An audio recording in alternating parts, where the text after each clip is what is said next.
for further instructions. If evacuation is required, an announcement will be made. Please move to the nearest emergency exit. Do not use the lifts. Follow the instructions given by our team members.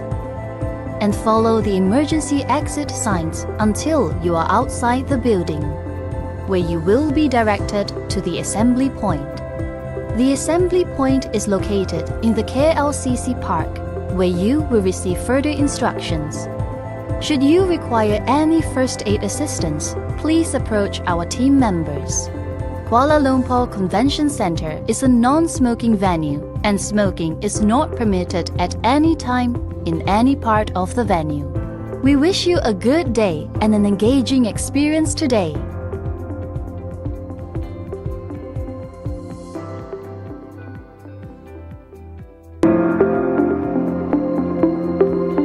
Welcome to Kuala Lumpur Convention Centre. Your safety is important to us. We ask that you take a moment to watch this short safety video.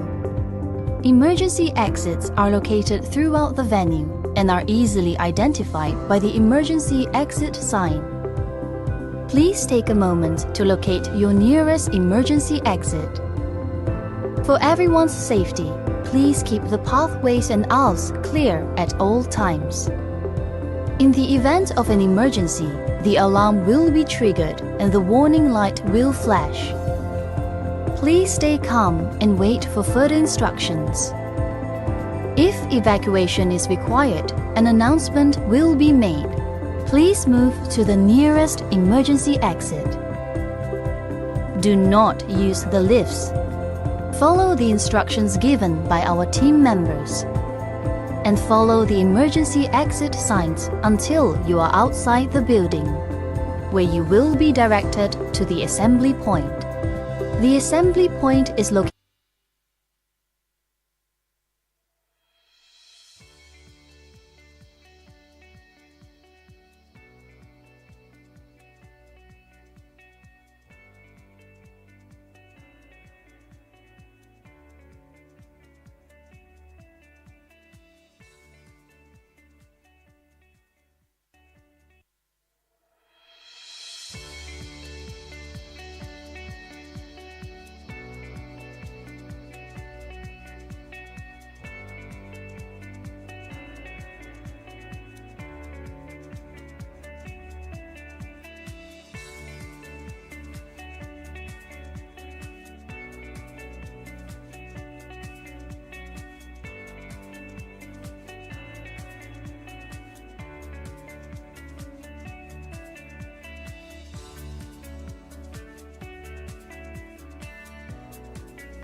Test one. Test 1, 2. Test.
Good morning, Excellencies, distinguished guests, ladies and gentlemen. Our guest of honor has arrived. May I kindly invite you to take your seats as the event will begin shortly. Please ensure your mobile devices are switched to silent mode. And again, I appreciate your cooperation to take your seats as we may begin our program. Thank you.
Dia masuk juga mana?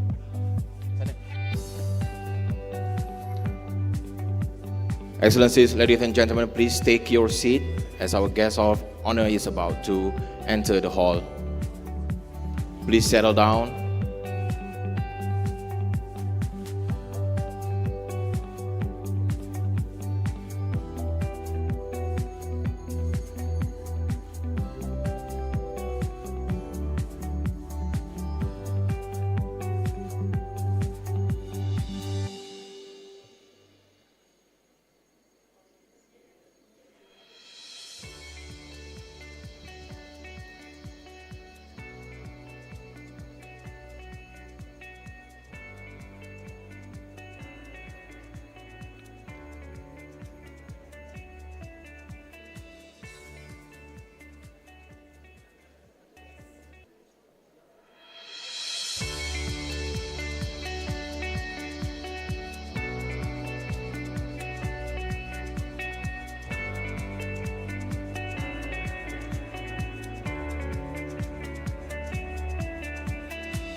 Announcing the arrival of Yang Berhormat Datuk Sri Azalina Osman Said, Minister in the Prime Minister's Department of Law and Institutional Reform.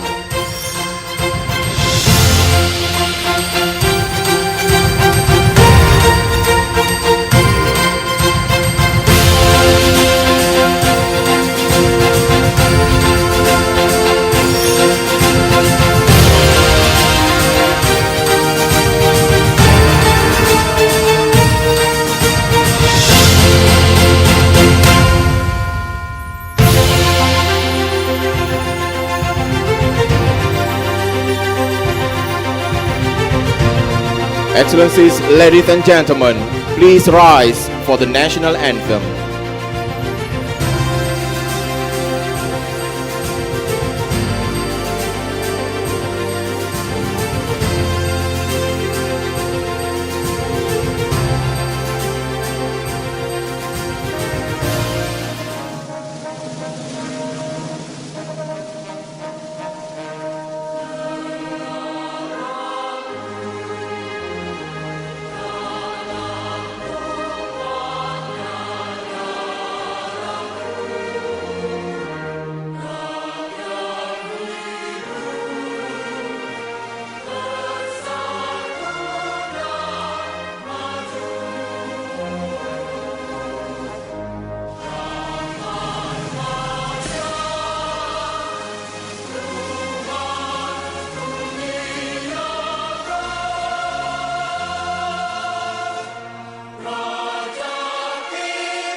Please be seated. I now invite Mr. Shahriza Ridwan for the recitation of the Dua.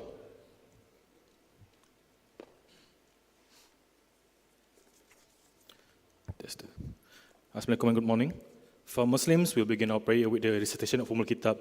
As for non-Muslim, you may pray according to your own respective belief. Al-Fatiha.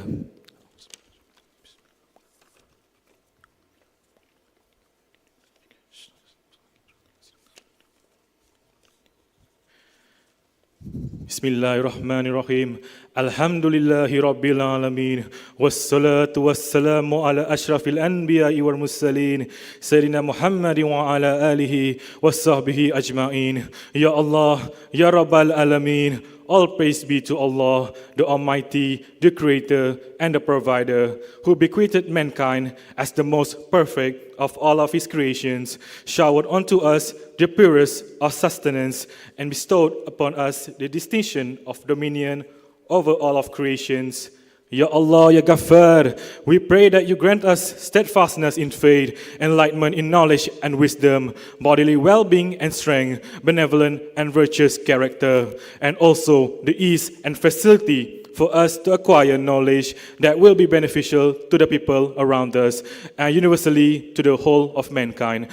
And let it be a blessing for us in this world and the hereafter. Ya Arhamar Rahimin, let this occasion, O Allah, Human Rights Day Forum 2024, be a blessed and blissful one, with a spirit of cooperation enabling us to listen deeply, engage respectfully, and collaborate wisely, sharing knowledge and best practices. Let each person present be inspired to contribute to a future where justice is accessible, human rights are honored, international cooperation is strengthened, and conflicts are resolved with dignity and respect. Ya Hayyu Ya Qayyum, help us with your grace, guide us in our pursuit of our aspirations, in fulfilling our duty and the hope and expectation of our family, religion, and nation. Rabbana atina fid dunya hasana wa fil akhirati hasana wa qina azaban nar. Wa sallallahu ala sayyidina Muhammad wa ala alihi wa sahbihi wa sallam.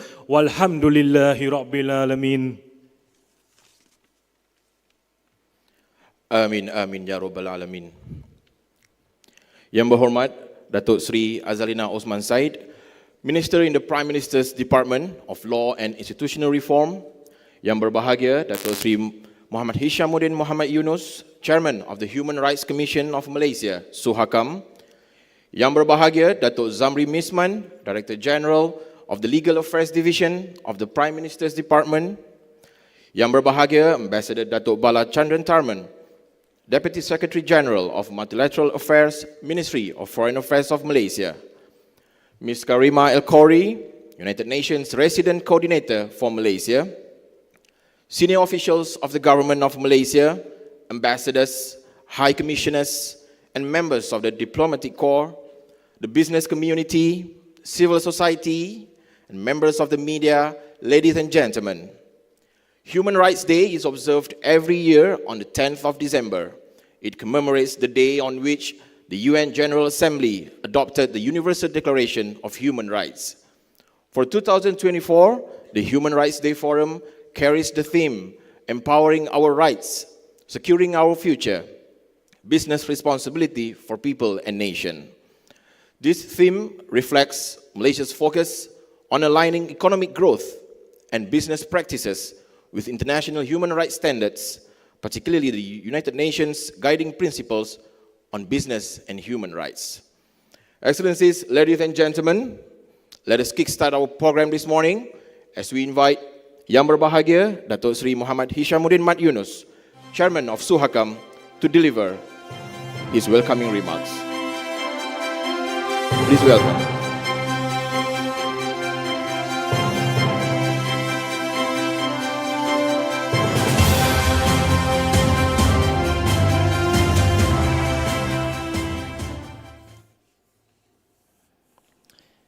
Bismillahirrahmanirrahim. Assalamualaikum warahmatullahi wabarakatuh.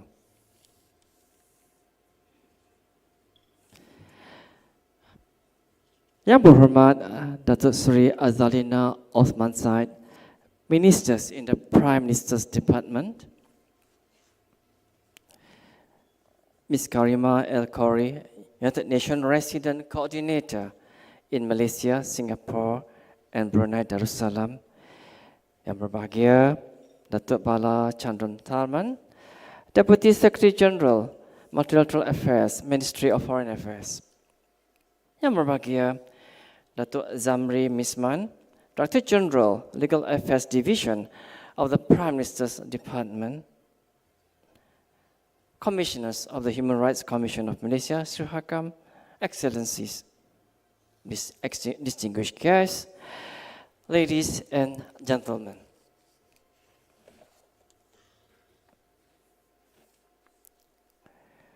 I wish everyone present a very good morning. On behalf of the Human Rights Commission of Malaysia, Suhakam, I would like to extend my warm welcome to everyone present this morning, joining us in person as well as online at the Human Rights Day Forum 2024 under the theme, quote, Empowering Our Rights, Securing Our Future, Business Responsibility for People and Nation, unquote.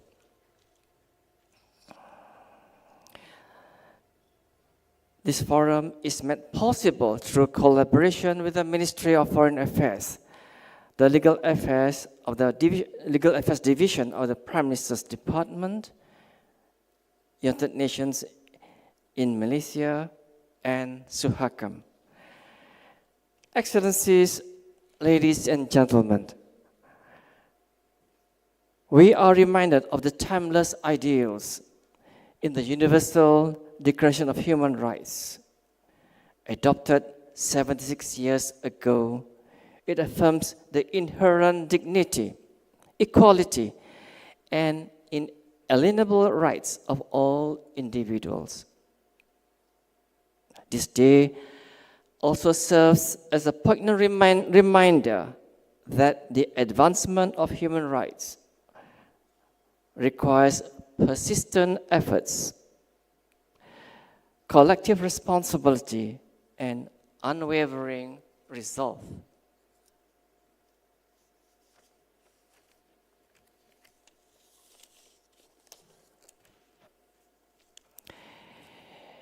In Malaysia, Suhakam has consistently championed these principles, advocating for the realization of fundamental rights and freedoms for every individual.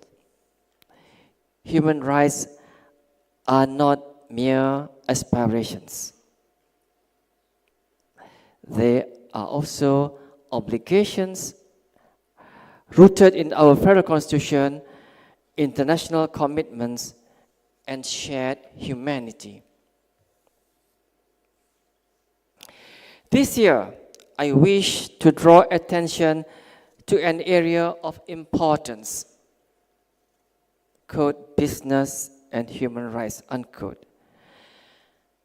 In our interconnected global economy, businesses hold immense potential to drive positive change. However, they also carry a profound responsibility to ensure their growth and operations do not come at the cost of human dignity. The violations of fundamental human rights, such as forced labor, exploitation of migrant populations, and even human trafficking, are grave concerns that cannot be addressed by government alone. It requires the active and committed participation of the business community. The eradication of poverty, a cornerstone of the Sustainable Development Goals, SDGs, is intricately linked to fair and ethical business practices. Businesses and trade play crucial roles in uplifting communities and fostering inclusive growth. Upholding human rights within business operations is not only a moral imperative, but also a pragmatic necessity for sustainable economic progress. The UN Guiding Principles on Business and Human Rights offer a vital framework emphasizing the corporate responsibility to respect human rights.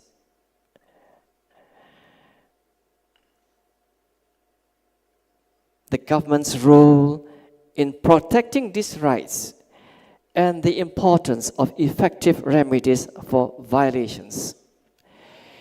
These principles must transition from abstract commitments to concrete practices embedded in every aspect of corporate governance and economic policies.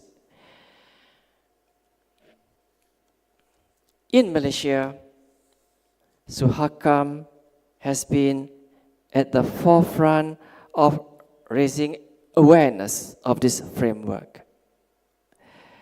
We have engaged stakeholders from multinational corporations to small and medium enterprises to ensure that businesses uphold the principles of fairness, non-discrimination, and sustainability. Issues such as forced labor, unsafe working conditions, and environmental degradation must be addressed with urgency and resolve. The way forward lies in fostering partnerships among businesses, civil society, and the government.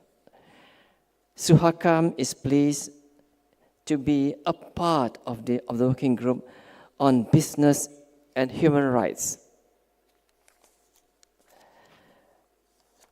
Together, with the Legal Affairs Division of the Prime Minister's Department, the United Nations Development Programme, UNDP, and lead agencies focusing on respective thematic areas. Working together to draft the National Action Plan on Business and Human Rights to ensure that corporate practices are aligned with both domestic laws and international human rights standards. We also advocate for stronger labor protections and the empowerment of whistleblowers to safeguard accountability in the business sector. As mentioned in the report on code, a national baseline assessment on business and human rights in Malaysia, unquote, launched on 12 August 2024 by the Honorable Minister, Datuk Seri Azarina Osman Said.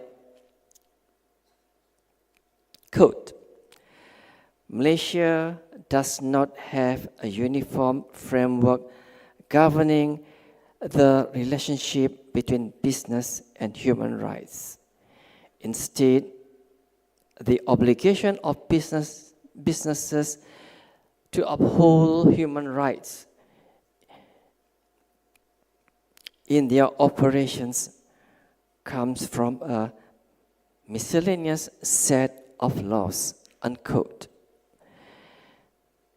Suhakam is of the view that Malaysia has reached great heights in its development and progress since independence in 1957, 67 years ago. However, Malaysia's ratification or accession status and compliance to human rights standards could be further improved. As we reflect on Suhakam's journey, we take pride in our achievements, yet we recognize the challenges that remain, from advocating for freedom of expression to addressing inequalities faced by vulnerable communities. Our work is far from complete. Suhakam is committed to strengthening its role as a bridge between the people and the government. We will continue to monitor and report on human rights violations, recommend policy reforms, and engage with international human rights mechanisms.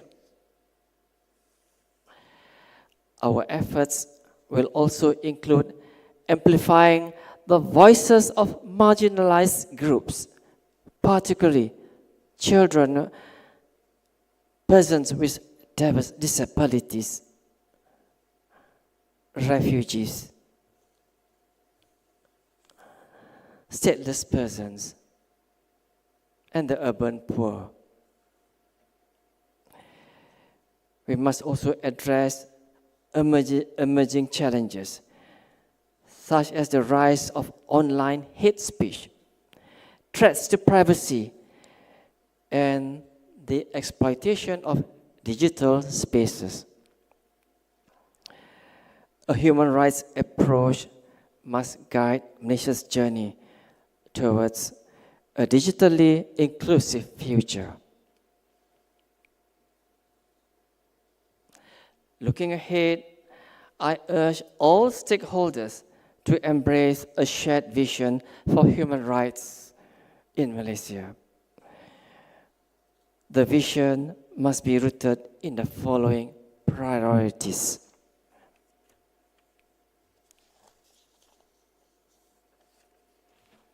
Number one, ratification or accession of international treaties. Malaysia to date has ratified or acceded only to 3 human rights treaties, namely 3 human rights treaties for which we are not proud of. And these treaties involve discrimination against women, discrimination against persons with disabilities, and child's rights. Malaysia must take definitive steps to accede to the Refugee Convention of 1951, as well as to ratify or accede to the remaining key international human rights treaties, about 6 of them. And these include the Convention Against Torture and other cruel, inhuman, or degrading treatment of or punishment, UNCAT. The International Covenant on Civil and Political Rights, and the International Covenant on Economic, Social, and Cultural Rights. A majority of states in the world have already become state parties to these conventions. As we are all aware, ratification or accessions signifies not only our commitment and sincerity, but also our readiness to align national laws with global standards. Number 2, promoting equality and non-discrimination. We must intensify efforts to address disparities and discrimination in all its forms, whether it is gender equality, race, xenophobia, religion, or discrimination against persons with disabilities or against migrants and refugees.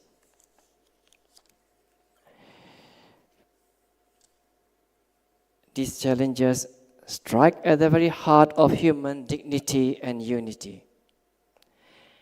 We must foster an inclusive society where diversity is celebrated and protected.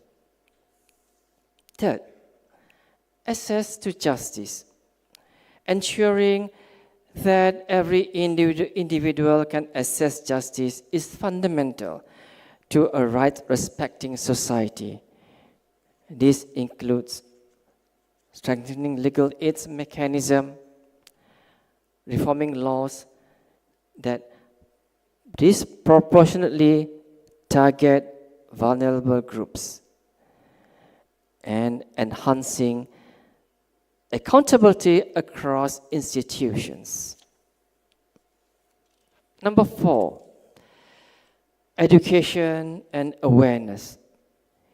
Human rights education must be mainstream in schools, workplaces and communities.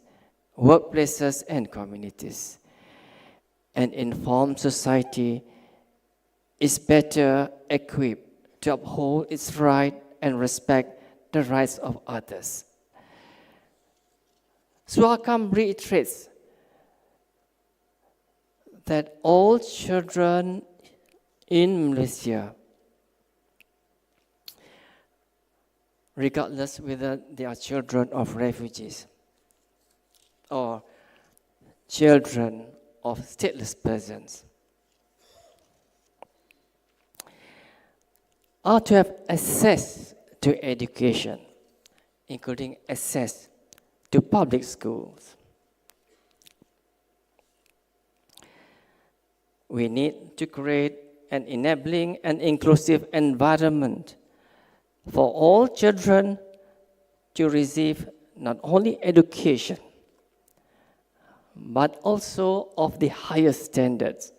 This requires the complementarity nature found when public and private stakeholders join efforts. Excellencies, ladies and gentlemen, as I conclude my remarks, I leave you with this to ponder.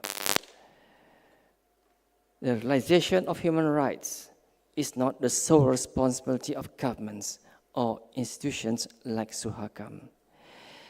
It is a collective endeavor. Civil society organizations, educational institutions, the media, and individuals all have a role to play. On this Human Rights Day, let us reaffirm our commitments to these shared ideals. Let us act with courage, compassion, and conviction to create a Malaysia that upholds the dignity of every individual. As we look to the future, Suhakam pledges to remain steadfast in its mission. Together, we can build a nation where human rights are not only protected, but celebrated. A Malaysia that leads by example in the global community. Thank you. Thank you, Yang Berbahagia Dato' Sri Hishamuddin, for the welcoming remarks. Next, we have a video message from His Excellency Antonio Guterres, the Secretary General of the United Nations, in conjunction with this celebration. Let's look at the screen. Human Rights Day, we face a harsh truth. Human rights are under assault. Tens of millions of people are mired in poverty, hunger, poor health and education systems that have not yet fully recovered from COVID-19 pandemic. Global inequalities are running rampant and conflicts are intensifying. International law is willfully ignored. Authoritarianism is on the march while civic space is shrinking. Hateful rhetoric is fueling discrimination, division and outright violence, and women's rights continue to be rolled back in law and practice. This year's theme reminds us that human rights are about building the future right now. All human rights are indivisible, whether economic, social, civic, cultural, or political. When one right is undermined, all rights are undermined. We must stand up for all rights always, healing divisions and building peace, tackling the scourges of poverty and hunger, ensuring health care and education for all, advancing justice and equality for women, girls, and minorities, standing up for democracy, press freedom, and workers' rights, promoting the right to a safe, clean, healthy, and sustainable environment, and defending human rights defenders as they carry out their vital work. The recently adopted Pact for the Future reinforced the world's commitment to the Universal Declaration of Human Rights. On this important day, let's protect, defend, and uphold all human rights for all people. Excellencies, ladies and gentlemen,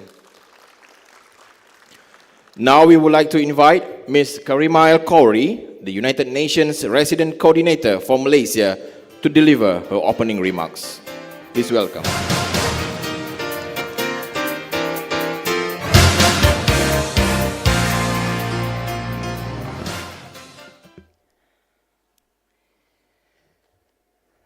Bismillahirrahmanirrahim. Yang Berhormat Dato' Sri Azalina Othman Said, Minister in the Prime Minister's Department for Law and Institutional Reform, Yang Berbahagia Dato' Sri Muhammad Hishamuddin Muhammad Yunus, Chairman of the Human Rights Commission of Malaysia, Suhakam, Yang Berbahagia Dato' Balachandran Tharman, Deputy Secretary General of Multilateral Affairs at the Ministry of Foreign Affairs, Yang Berbahagia Datuk Zamri bin Mismam, Director General of the Legal Affairs Division at the Prime Minister's Department, Excellencies, Ambassadors and Heads of Missions, members of the UN country team, esteemed members of civil society, academia, distinguished commissioners of Suhakam, esteemed members of the media, ladies and gentlemen, good morning. I welcome you on behalf of the United Nations to the Malaysian Human Rights Day Forum 2024, and happy Human Rights Day to everyone. As in the past years, this event is organized in concert with the Ministry of Foreign Affairs, the Legal Affairs Division within the Prime Minister's Department, and the National Human Rights Commission, Suhakam. We deeply appreciate the strong and enduring partnership with the Government of Malaysia around advancing human rights. This collaboration has fostered meaningful dialogue and tangible progress, exemplified by this annual forum, which continues to grow in significance and salience with each passing year. We come together as many diverse stakeholders to jointly reaffirm our shared commitment to uphold and promote human rights as a cornerstone of Malaysia's development and its vision for an inclusive and equitable future. Crucially, this year, we recognize the contribution of the private sector as a key stakeholder in the operationalization of many human rights, particularly in the social and economic sphere. Esteemed audience, in today's volatile and conflict-prone world, human rights have never been more important. They remain the guarantor of core freedoms and non-negotiable human functionings and capabilities. They define the essence of collective and individual human well-being. The Pact for the Future, adopted by all UN member states in September, places human rights at the very heart of global progress, reaffirming their universality, indivisibility, and interdependence as the foundation of peace, sustainable development, and shared prosperity. The Pact recognizes that addressing inequalities, upholding accountability, and protecting the most vulnerable are not just moral imperatives, but strategic pathways to resilience and stability. Human rights lie at the core of multiple development agendas, and more presently, the path set out by the 2030 Agenda and the Sustainable Development Goals. Securing human rights is vital if the goals are to be achieved. This is not only in terms of governance and human development outcomes, such as education and health, but also in the eradication of poverty and protecting people against the threats posed by climate change and environment degradation. Human rights hold particular significance for countries like Malaysia, aspiring to high income status, and where many of the pressing rights challenges align closely with the last mile development requirements. Achieving human rights and the SDGs requires a whole of government and whole of society approach, with businesses playing a critical role. By adopting rights compliant strategies, businesses not only uphold ethical standards, but also unlock tangible commercial benefits. At the national level, these efforts enhance Malaysia's economic performance, reinforcing the mutual gains of aligning human rights with economic progress. Ladies and gentlemen, back in 2011, when the UN adopted the guiding principles on business and human rights, this was something of a left field concern for the corporate world. Yet, with the evolution of the global ESG standards and better understanding of the commercial case for good corporate citizenship, the rights agenda has become a mainstream question. Initially focused on labor and decent work standards and the protection of socioeconomic rights, it has since broadened to encompass corporate environment stewardship, emphasizing the obligation to uphold the rights of populations to a sustainable climate and environment. The business case for human rights has two dimensions. First, direct gains arise from improved productivity through a richer skills mix, better worker retention, and greener, more efficient technologies. These gains are complemented by reduced exposure to reputational risks, safeguarding sales and income streams. Second, adherence to ESG standards provides trade advantages through labor and environmental provisions in modern free trade agreements and WTO rules. It also enhances access to capital via impact investments, markets, and compliance with the procurement and due diligence regimes. To put it simply, businesses can thrive precisely by doing well by the people, by respecting human rights of workers, of consumers, of neighbors within our shared environment. What does this mean for Malaysia? I suggest 4 key areas for action, and I chose these purposefully as both hot-button questions, but also ones where enterprises, large and small, can make a real difference. The first area centers on securing basic labor rights for all workers. This encompasses paying decent wages, respecting health and safety requirements, enabling access to social protection, consulting and enabling self-organization, and investing in skills and training. These requirements have a special relevance for informalized workers who often lack the status and wherewithal to voice their rights. By definition, this area includes non-discrimination in recruitment and in the provision of workplace entitlements for all. Second, and closely related, in the treatment of marginalized groups of workers, chiefly non-nationals and migrants. It is vital that these groups are treated fairly, on a level playing field with other workers, respecting cultural and group differences, and taking reasonable efforts to accommodate their needs. The third pressing issue is the need to respect the land and resource ownership rights and the cultural rights of the indigenous populations. Enterprises are encouraged through business practices to recognize and accommodate the special character of indigenous peoples' claims on land and resources. Fourth are human rights associated with delivering a clean and sustainable environment. These are rights held by people as consumers of enterprises' goods and services, and as their common neighbors. Businesses are increasingly accepting that they hold an obligation to limit the impact of their operations on nature and the climate. Esteemed audience, ladies and gentlemen, the United Nations is greatly encouraged by the response and engagement of the government of Malaysia and of the Malaysian business community. We have seen successive milestones rooted in the core tenets of the guiding principles. First, I pay tribute to Suhakam's publication in 2015 of its strategic framework on National Action Plan on Business and Human Rights. The Commission's work, supported by our UN country team, kick-started the process of bringing and translating the UN guiding principles to the Malaysian context. Second, in 2019, the Legal Affairs Division initiated work in earnest to develop Malaysia's National Action Plan for Business and Human Rights. This major undertaking is taking shape, and UN will continue to provide support to its design and implementation. And third, significantly, under YB Minister Azalina's leadership, the National Business and Human Rights Baseline Assessment was completed earlier this year, providing a guide and the evidence base for the development of the National Action Plan. As the components of the National Action Plans are defined, I encourage all stakeholders, especially the private sector, to join in these endeavors. The UN Guiding Principles offer a blueprint for business action on human rights. In the context of Malaysia, we need to find innovative channels that will decisively mainstream human rights in business practices.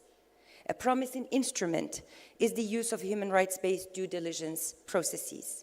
Another imperative is building mechanisms of redress. These would enable individuals and communities to raise business-related human rights concerns and, where necessary, press claims for redress. Finally, effective governance arrangements are vital to the successful rollout and the oversight of the National Action Plan.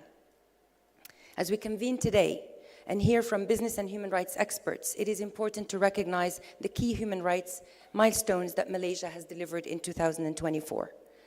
The completion of the Universal Periodic Review, UPR, cycle provided a critical platform for reflecting on progress while underscoring the substantial work still required to be addressed in order to overcome the persistent challenges that we have heard from the chairman of Suhakam. The review under the Convention on the Elimination of All Forms of Discrimination Against Women, CEDAW, highlighted the urgency of advancing gender equality and addressing systemic barriers to women's rights. Looking ahead, the upcoming review under the Convention of the Rights of the Child, CRC, presents an opportunity to further prioritize the rights of children and protect all children from harm. The Convention on the Rights of Persons with Disabilities, not yet reviewed, is a powerful instrument to promote, protect, and ensure the full and equal enjoyment of all human rights and fundamental freedoms by all persons with disabilities. We applaud Malaysia's engagement with international human rights mechanisms, and I echo the call and efforts to consider the ratification of other key treaties and conventions. As Malaysia advances in its reform agenda, inspired by the Madani principles, every new law or policy must start with a simple yet profound question. Does it bring us closer to realizing human rights and fundamental freedoms? Only by making this a cornerstone of the legislative process can Malaysia fully align its aspirations to progress and regional leadership with the universal principles of dignity, equality, and justice. Thank you very much. Thank you, Ms. El Khoury, for the remarks. Excellencies, ladies and gentlemen, we have come to the highlight of our program this morning, as we now have the great honor to invite Yang Berhormat Dato Sri Azalina Osman Said, Minister in the Prime Minister's Department of Law and Institutional Reform, to deliver the official address. Please welcome, ladies and gentlemen, Yang Berhormat Dato Sri Azalina Osman Said. Please, Dato Sri. Bismillahirrahmanirrahim. Assalamualaikum warahmatullahi wabarakatuh. Membahagia Datuk Seri Muhammad Syahmuddin, Chairman of the Human Rights Commission of Malaysia, Suhakam, Ms. Karima, United Nations Resident Coordinator for Malaysia, Singapore and Brunei Darussalam. Membahagia Datuk Bala Chandran, Timbalan Ketua Setiausaha Pelbagai Hala Kementerian Luar Negeri, Datuk Zamri, Ketua Pengarah Bahagian Hal Ehwal Undang-Undang, distinguished guests, panelists, ladies and gentlemen. I am honored on behalf of the government of Malaysia to be here for the Human Rights Day Forum 2024. Today we reaffirm our shared commitment into the issues of dignity, freedom and equality for all. Human rights are the cornerstone not of a just and peaceful society as a nation, but also we strive to protect and empower these rights for everyone. This year's forum is significant as it unites diverse voices to discuss and advance our efforts in promoting human rights in society and business. This year's theme is empowering our rights, securing our future, business responsibility for people and nation. This reflects Malaysia's vision of aligning economic growth with human rights principles, ensuring prosperity while upholding the rights of all. Thank you so much to the Chairman of Suhakam and also the representative from United Nations with regard to both their speeches in reference to the government of Malaysia's achievement so far in responding to the human rights. And congratulations also to the new commissioner. We waited for so long on his appointment, so finally we managed to get one who's extremely well respected in all areas. I'm a bit biased because lawyer and a judge, former judge, of course. Ladies and gentlemen, members of the audience, the government of Malaysia remains steadfast in our commitment to advancing human rights and have been taking steps for the past decade to foster a safe, inclusive and equitable environment. We are gathered today. I am pleased to highlight Malaysia's ongoing efforts on the advancement of human rights. In line with this, both the presenters have mentioned earlier with regard to Bahagian Hal Ehwal Undang-Undang, the Prime Minister's Department, in issues of the NAP BHR 2025, I've spoken to the Director General of BAHYU that I would want to see by the first quarter of 2025, Bahagian Hal Ehwal Undang-Undang delivers this so-called NAP BHR by 2025. Because I believe that this is the way forward to balance this issue of business, prosperity, and also to respect human rights. I hope we are able to engage state and non-state actors, including business, civil society, and those impacted by business-related human rights issues in a coordinated effort. This plan will help businesses align with international human rights standards. And I also hope that the zero draft is expected by January 2025 or the first quarter, marking a significant step forward in the ongoing effort. Towards this end, Bahagian Hal Ehwal Undang-Undang Jabatan Perdana Menteri has published the National Baseline Assessment on Business and Human Rights, August 2024, providing a comprehensive overview of the current state of human rights in Malaysia and outlining the necessary actions to address existing challenges. The NBA identifies gaps, challenges, and areas for improvement, assisting businesses in Malaysia in aligning with international human rights standards. It covers key areas such as the environment, labor, and governance in line with global standards, particularly the United Nations Guiding Principles on Business and Human Rights. By adopting these principles, businesses can work towards practice that respects human dignity, equality, and fairness.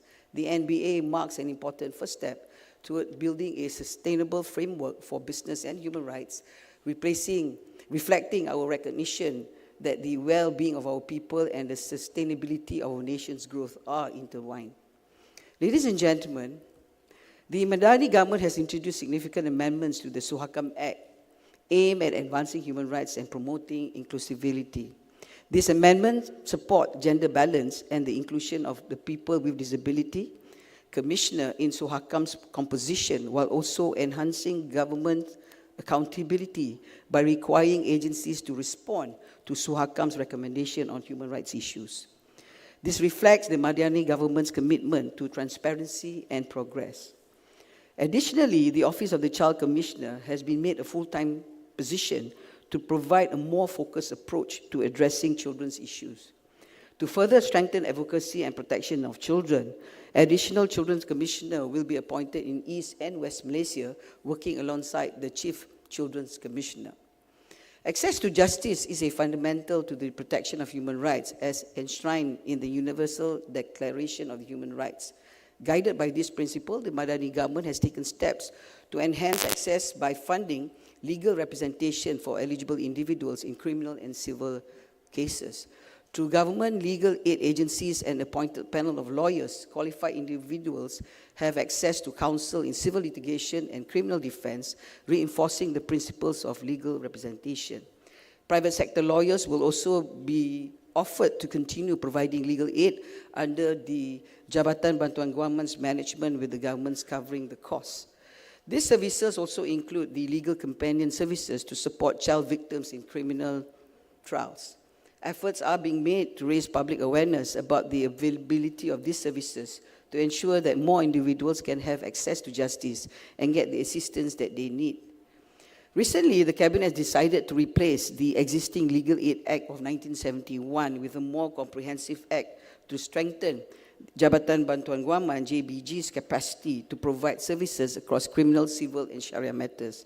As a part of this reform, Yayasan Bantuan Guaman Kebangsaan, YBGK, will be consolidated under JBG, and a new public defender division will be established.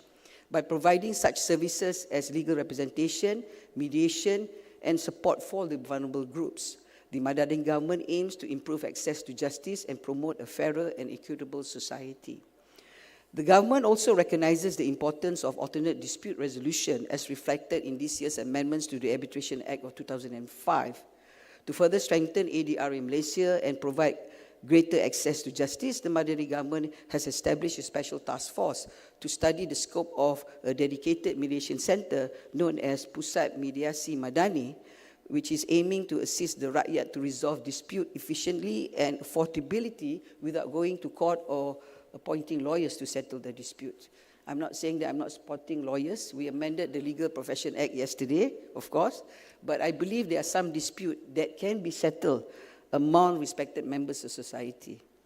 So with that, we need to do training, and we believe that these are few of the strategies that is applied when you speak of access to justice. Ladies and gentlemen, today we will be looking into cyberbullying in Parliament, so I have to rush to Parliament right after this. Cyberbullying in Malaysia is it's a huge amount. It is really bad. I think I've got some law professors in front of me here who can support the position that we're in. And for this government today, the amendments to the Penal Code and the Civil Procedure Code later today is to be in enhancing the existing law in the Penal Code. And as you are aware, surprisingly, for all the years, we do not have a specific section for bullies. And on top of that, we definitely never have any particular penal offences on cyberbullying. So because of that, you can see from the news for the past few months, children are usually targeted, not only becoming the victims, but also the perpetrators. With that, ladies and gentlemen, tomorrow the government will introduce a new bill called the Online Harms Act. And as you know, most of the countries out there have also their own Online Harms Act. So this is in response to the challenges of the digital era, in reference to those who are being victimized, especially the vulnerable groups, which are children and from certain segment of society. The right to access of information is a fundamental right as provided by UNDHR. Highlighting the importance of access to information is an empowering citizens' right and good governance. Guided by this principle, the government has agreed to enact a Freedom of Information Act legislature, which I hope can be brought in 2025, to allow the commitment of the government to continue to be more transparent, accountable, and have an inclusive governance policy. This year, the government has held 7 comprehensive engagement sessions across the country, bringing together in total almost 1,500 participants from representatives of government agencies, CSOs, NGOs, legal societies, academicians, international experts from Australia, Canada, South Africa, to discuss and to provide valuable insights into the global best practices for freedom of information. This collaborative effort reflects the government's commitment to foster transparent, inclusive, and accountable governance. By engaging diverse stakeholders, the government is developing an FOI law that will be in line with Malaysia's needs and aspiration. In conclusion, ladies and gentlemen, the National Action Plan on Business and Human Rights, expanded access to justice through legal aid, the alternative dispute resolution, advancing transparency, with developing of the FOI, strengthening of SUHAKAM, and ongoing strengthening of SUHAKAM, and ensuring a safer cyberspace demonstrates the commitment of the Madani's government to uphold human rights and fostering a safer and more just society. I hope with this forum today, we will carry forward a continuous effort in reference to human rights for 2025. So I also would like to congratulate SUHAKAM today that they will be moving to a new building. The chairman is writing to me. The commissioners are all clapping. But if I have my wish, I would like to put them in a traditional building. Not because it's haunted, but more, I believe that SUHAKAM must have a significant place in our country, not only by their law, but their existence. Unfortunately, I'm quite sticky with the commissioners. Some of them will be leaving next year, I'm told. We would like to have the policy of more inclusive, and I would like to see a huge differences of personality representing SUHAKAM for 2025. Thank you so much for the existing commissioner for your services. Only Allah can repay you for all your services. Government has no capacity. I've been paid to say that. It's a joke, it's a joke. Right, anyway, so finally, have a fantastic forum. And I always would like to end my observation that, well, Malaysia is not so bad, because one of the biggest challenges, what the chairman has said, is that we have a huge, big challenge on foreign workers and immigrants. And I think this is something that we have to look at seriously for 2025. With that, thank you again for inviting me. Congratulations for the forum. And last but not least, Happy New Year 2025 and Merry Christmas to all those that are celebrating Christmas. Wabillahi wa hidayah. Wassalamualaikum warahmatullahi wabarakatuh. Thank you, Yang Berhormat Dato' Sri.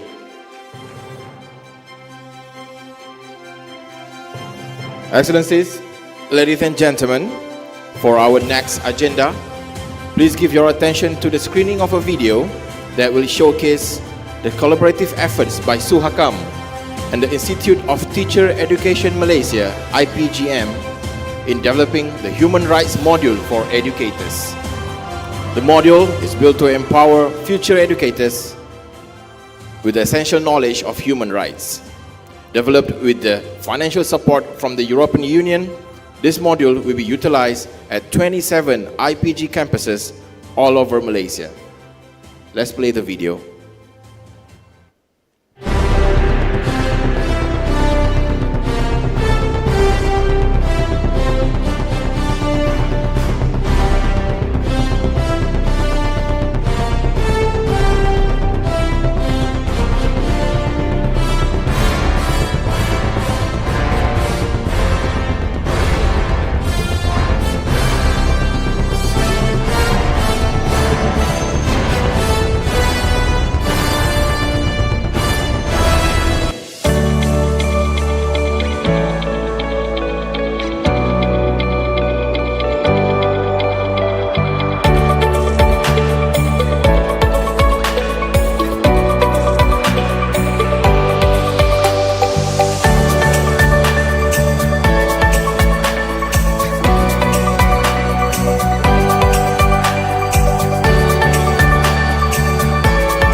Now we would like to invite Dr. Ismail Mohammed, a representative from IPGM, to join Yang Berhormat Dato' Sri Azalina on stage for the launching ceremony.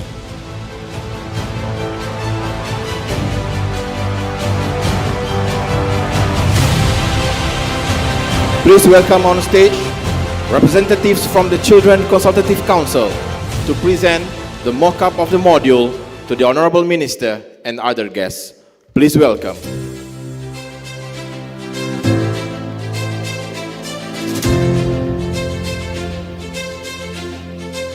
Ladies and gentlemen, the Children Consultative Council was established in 2020 to realize one of the 4 core principles of the Convention of the Rights of the Child, 1989.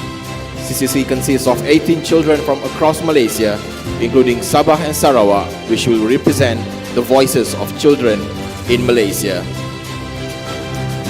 Once again, ladies and gentlemen, a round of applause to the Children Consultative Council.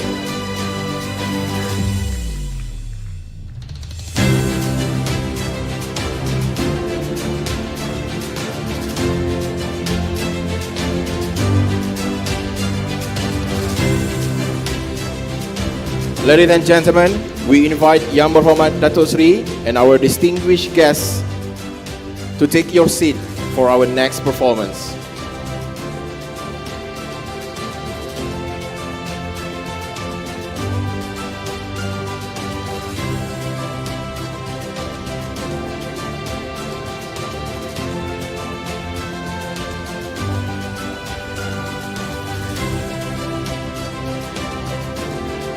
On behalf of the organizers, we would like to extend our deepest appreciation to Yang Berhormat Dato' Sri Azalina Osman Said, Minister in the Prime Minister's Department, for graciously officiating the Human Rights Day 2024. Thank you once again, Yang Berhormat, for your unwavering support and contribution.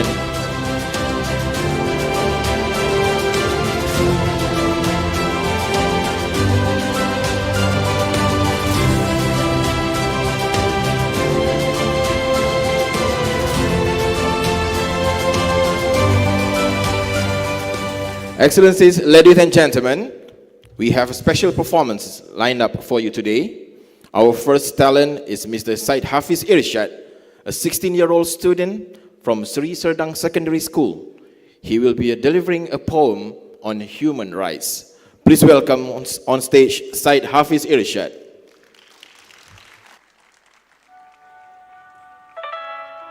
Assalamualaikum warahmatullahi wabarakatuh. Salam Malaysia Madani. Salam karamah insaniah. Kecil anak, dewasa memimpin. Hasil nukilan Akmalaili Abdul Rahman dan Syed Hafiz Irshad. Di bawah sinar karamah insaniah, tertegak kukuh hak kanak-kanak. Dunia berputar penuh warna-warni. Kanak-kanak tersenyum riang. Becak lumpur diredah, mereka bermain berlari bagai layang-layang di angkasa raya. Hak bersamarakan dipenuhi bahagia dan dewasa dengan jiwa merdeka. Ke sekolah belajar adab dan ilmu, baca dan tulis, belajar menjadi dewasa yang cerdik, belajar menjadi insan berfikiran kritis. Itulah anak baik, lagi pintar. Dewasanya pasti kreatif dan inovatif, maka hak untuk belajar telah dipenuhi. Kita bina negara berteraskan karamah insaniah, jadi manusia bermaruah, jauh daripada palitan dosa, murahan demi masa depan gemilang. Bukan banglo mewah dipinta maupun mahligai puncak bukit, tetapi cukuplah selesa didiami. Lengkap kasih sayang dan cinta memenuhi ruang. Tidur tidak beratapkan awan, juga tidak berlantaikan bumi. Itulah hak mereka yang perlu dipenuhi. Berlindung dari panas juga hujan, biar kecil tapi syarat kasih sayang. Makan cukup bagi kenyang, agar tiada perut kepedihan menahan peritnya kelaparan. Dibiarkan berkeliaran comot dan kusam, sampah dipunggah mencari hidangan, kesana kemari memohon belas ihsan. Sanggupkah kita hanya berdiam? Hak asasi mereka jangan kita dustakan. Pakaian cukup menutup semua, tidak perlu bermewah-mewah, agar tiada yang compang, camping, lusuh, buruk dan busuk. Kata nista pasti di telinga, ejekan pasti merendahkan jiwa. Maka hak ini kita yang laksanakan, keperluan asas seorang anak. Mereka tidak meminta-minta, mereka hanya menurut yang kita tentukan untuk mereka. Ayo semua peluklah, belailah, kasihilah anak-anak ini. Hak mereka untuk dilindungi, bukannya dicabuli, bukan jua didera, dibuli. Sayangi, kasihi mereka, santuni mereka selayaknya. Kukuhkan tiang akta kanak-kanak 2001 agar jiwa suci ini terus dilindungi. Tiada lagi pengabaian, tiada lagi penganiayaan, tiada lagi penderaan, kerana merekalah pemimpin masa hadapan. Kecil anak, dewasa memimpin. Sekian, terima kasih. Thank you, Syed Hafiz, for a very amazing performance. For our next performance, before we go for a coffee break, we have a special performance by dancers from the Mahmeri tribe, an indigenous tribe from Carey Island, Selangor. The Mahmeri will perform a ritual dance traditionally performed to pay respects to the spirit of the sea. So the dance remains one of the last few remaining traditional rituals for the Mahmeri.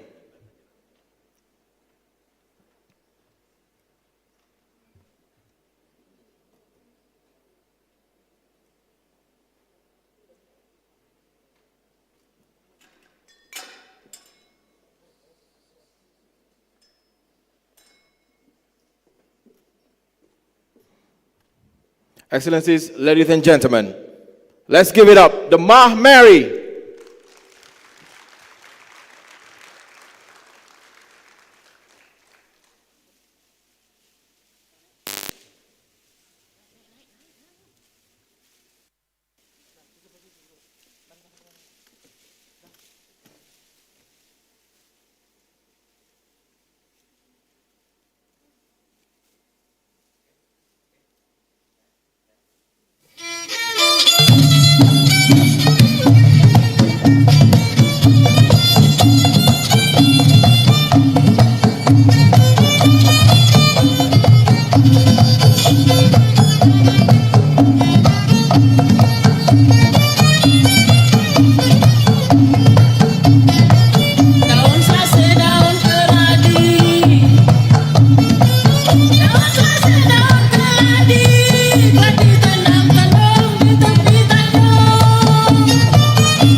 A big round of applause for the traditional dancers from the Mahmari indigenous tribe. Excellencies, ladies and gentlemen, before we proceed to the next agenda, we will take a short coffee break. We hope to see everyone back in the hall for the highlight of our celebration today, a panel discussion that centers our theme, empowering our rights, securing our future, business responsibility for people and nation. We will see you back in 20 minutes, ladies and gentlemen. Let's reconvene before 11 a.m. today. Thank you. We'll see you back.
2, 3. Test my test.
Excellencies, distinguished guests, ladies and gentlemen, may I kindly invite you to take your seats as we will begin our panel discussion in 2 minutes.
Excellencies, ladies and gentlemen, again I seek your cooperation to take your seat as we will begin our panel discussion in a few minutes. Those who are still outside the hall, please make your way and take your seat in the hall.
Excellencies, ladies and gentlemen, we hope you had a good coffee.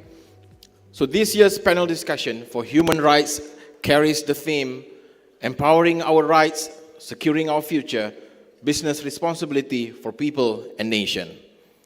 On that note, let me give you a bit of introduction of our expert and also moderator today, Dr. Punita Silvaraju.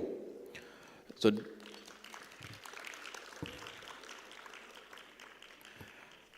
Dr. Punita is the Deputy Director General of Policy and Development of the Legal Affairs Division of the Prime Minister's Department, fondly known as BAHYU. So, Dr. Punita, you may take your seat on the stage. We also now invite the lineup of our esteemed panelists to kindly take your seats on stage as I announce your name.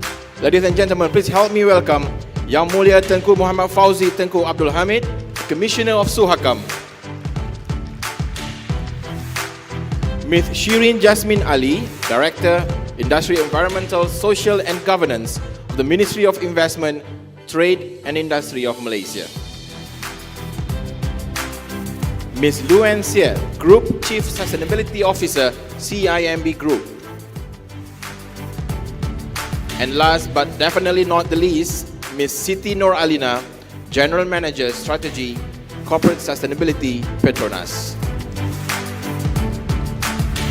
We also have a video message from Mr. Edmund Bond, Malaysia's representative to the ASEAN Intergovernmental Commission of Human Rights.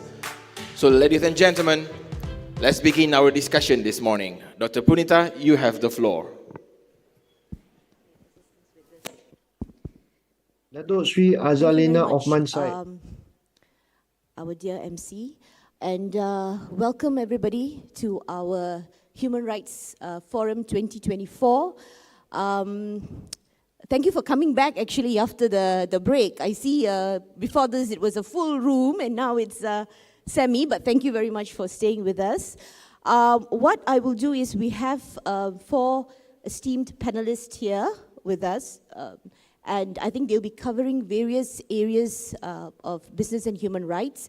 Before I give a very brief overview of what we have done thus far in Bahiu, I would like to invite Edmund's video to be at first. I think Edmund would not be able to join us in person because of his engagement elsewhere. So I think his video could be at first and then we will move on.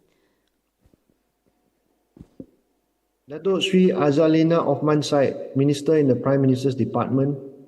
Datuk Sri Muhammad Hishamuddin Muhammad Yunus, Chair, Human Rights Commission of Malaysia, Suakam. Ms. Karima El Khori, UN Resident Coordinator for Malaysia, Singapore and Brunei Darussalam. Excellencies, distinguished guests, ladies and gentlemen, thank you for inviting me to say a few words today. I'm very sorry I'm unable to join the celebrations as I'm away for ICHA work. As we celebrate Human Rights Day globally on this very date, we must not forget our shared responsibility to uphold the dignity and rights of every individual. Today is not just a celebration of progress, but also a moment to reflect on the challenges facing us in building a fair, just, equitable, and human rights-based society.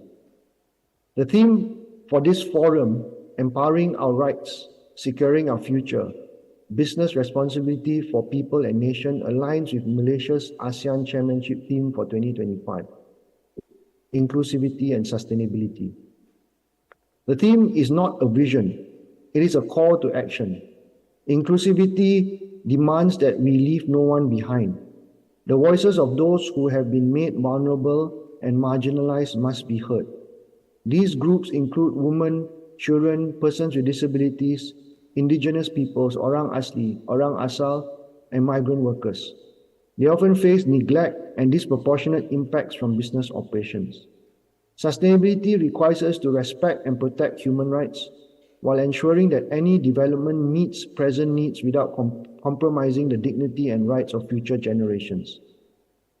Inclusivity and sustainability principles reaffirm our commitment to the 2030 Agenda for Sustainable Development and align with ASEAN's long-term vision of fostering a people-oriented and people-centered community. As we move towards adopting the ASEAN Community Vision 2045 that will set ASEAN's direction in the next 20 years, what does inclusivity and sustainability mean for the people? In human rights terms, one way of articulating Malaysia's thematic focus is through the right to development in Article 35 of the ASEAN Human Rights Declaration. There are 3 parts to this provision. First, the right to development is an inalienable human right where the peoples of ASEAN are entitled to participate in, contribute to, enjoy and benefit equitably and sustainably from economic, social, cultural and political development. Second, the right to development should be fulfilled so as to meet equitably the developmental and environmental needs of present and future generations. Third, while development facilitates and is necessary for the enjoyment of all human rights, the lack of development may not be invoked to justify the violations of human rights. Further, Article 36 calls on ASEAN governments to adopt meaningful, people-oriented and gender-responsive development programs aimed at poverty alleviation, and the creation of conditions, including the protection and sustainability of the environment for the peoples of ASEAN to enjoy all human rights. Adopting an economic development lens, the Malaysian government, corporate Malaysia, and civil society must lead ASEAN to achieve growth that is inclusive and development that is sustainable. On this journey, human rights should feature in front and at center. Despite the thriving economic dynamism in the region, we continue to see human rights challenges. Labor rights violations, discriminatory practices, community displacement, indigenous rights abuses, environmental degradation. Economic progress must not come at the expense of fundamental human rights. We also see how climate change is impacting us today. Yet, it is disheartening to hear businesses being unable or unwilling to adopt a more proactive stand to mitigate adverse human and environmental rights impacts in their operations. Many are resisting robust measures to tackle the problems they are causing. Worse, many fear accountability and will only act when they are named and shamed. Worst, there are businesses that will use our judicial system to file strategic litigation against public participation, also known as SLAPP cases, to silence dissent. On this Human Rights Day, we must reaffirm our commitment to the values of human rights and fundamental freedoms. We must stand on the side of human rights survivors and victims. We must stand with human rights defenders who have come before us and those still with us, who have sacrificed so much to fight and stand up against human rights abusers and violators. I envision a future where every person in Southeast Asia lives in an environment that will respect and protect human rights consistent with the rule of law and democratic principles. I envision an ASEAN community that's fair, just, equitable, inclusive, and sustainable. Let us harness the power of collaboration and solidarity to create a society where growth can be inclusive, development can be sustainable, and human rights will protect us all from harm. Happy Human Rights Day. Thank you. Okay, that video is from Edmund Bourne, who is a representative of Aicha, Malaysia. Okay, today's panel session, our topic for today is empowering our rights, securing our future, business responsibility for people and the nation. Before I invite our esteemed panelists to speak on their respective areas for today, maybe I could just share a little bit about where we started with business and human rights in Malaysia, and then where we are right now. Basically, we started, I think Suharkam had done quite a bit in 2013 when they came up with a framework on business and human rights back then. And then the government actually officially started this initiative in 2019 when the cabinet had a dedicated wing for human rights under Bayu, or under the Legal Affairs Division. And then on the same year, in 2019, there was a decision in Cabinet for us to proceed with the development of the NAP, the National Action Plan on Business and Human Rights. After that, what we did is worked very closely with UNGP, with Suharkam, to work on this action plan. And we had many engagements actually with civil society organizations, even with the government agencies, because people didn't really know what BHR was. So we had to introduce BHR to especially the government agencies. So there was a lot of training sessions conducted in 2019. Of course, 2020, then COVID kicked in. There was a little bit of a delay in everything. And then what we did is we identified 3 pertinent areas for us to look into pertaining to BHR. So we looked at environment as one area, governance, and labor. So these are the basic 3 areas that our national baseline assessment also covers. So what we did then is we had a study on the national baseline assessment for Malaysia, with reference to these 3 areas. Because BHR would cover a lot of things, so we thought that we have to focus on this first, at least for the first the first NAP, and then we move on to the next NAP, we can look at other areas. So these were the 3 areas. So our national baseline assessment covered these 3 areas. And that was launched sometime in 2024, August 2024, I think. That took us some time as well, but we managed to launch it. So if you want an access to that, you can actually get it. We can share the link with you later, or you can get it from Bayu's website itself. So now we are working on the NAP, the National Action Plan itself. We foresee launching our zero draft sometime next month. I hope we will be able to do that sometime next month.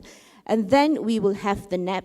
As you heard the minister earlier, she mentioned that she wants the NAP to be launched the first quarter. So I think Bayu will have to deliver that. So that's where we are right now.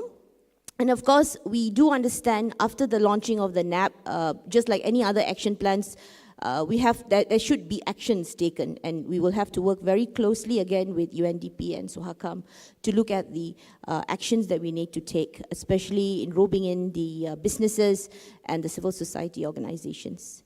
So having said that, we have our panelists with us here. If I could just introduce them briefly. We have Tengku Fauzi, Tengku Abdul Hamid, who is the Commissioner of Suhakam. And Tengku has been there for, I think, almost about 3 years, Tengku, with Suhakam, almost 3 years, okay. We have Puan Shireen Jasmine Ali, a good friend of mine, who is the Director of Industry, Environmental, Social and Governance, ESG, the Ministry of Investment, Trade and Industry. And we have Ms. Luann Sia, Group Chief Sustainability Officer of CIMB Group. Welcome. And we have Siti Noor Alina, General Manager, Strategy, Corporate Sustainability of Petronas. So each of them, how we're going to do this is that each of them will be given 5 minutes or so to speak about, I think they have slides, but I told them that you guys are not supposed to go to the rostrum at all. So they're going to sit here and you know, so we will have slides. So we're going to show the slides. And they will speak for 5 minutes each, and then I will have questions for them. We will have some questions, and we will see how we will answer those questions, and then we will have open to the audience. So you will have your opportunity to ask them questions as well. Okay. So if we could start with Tengku. You have clickers as well, so you can use them.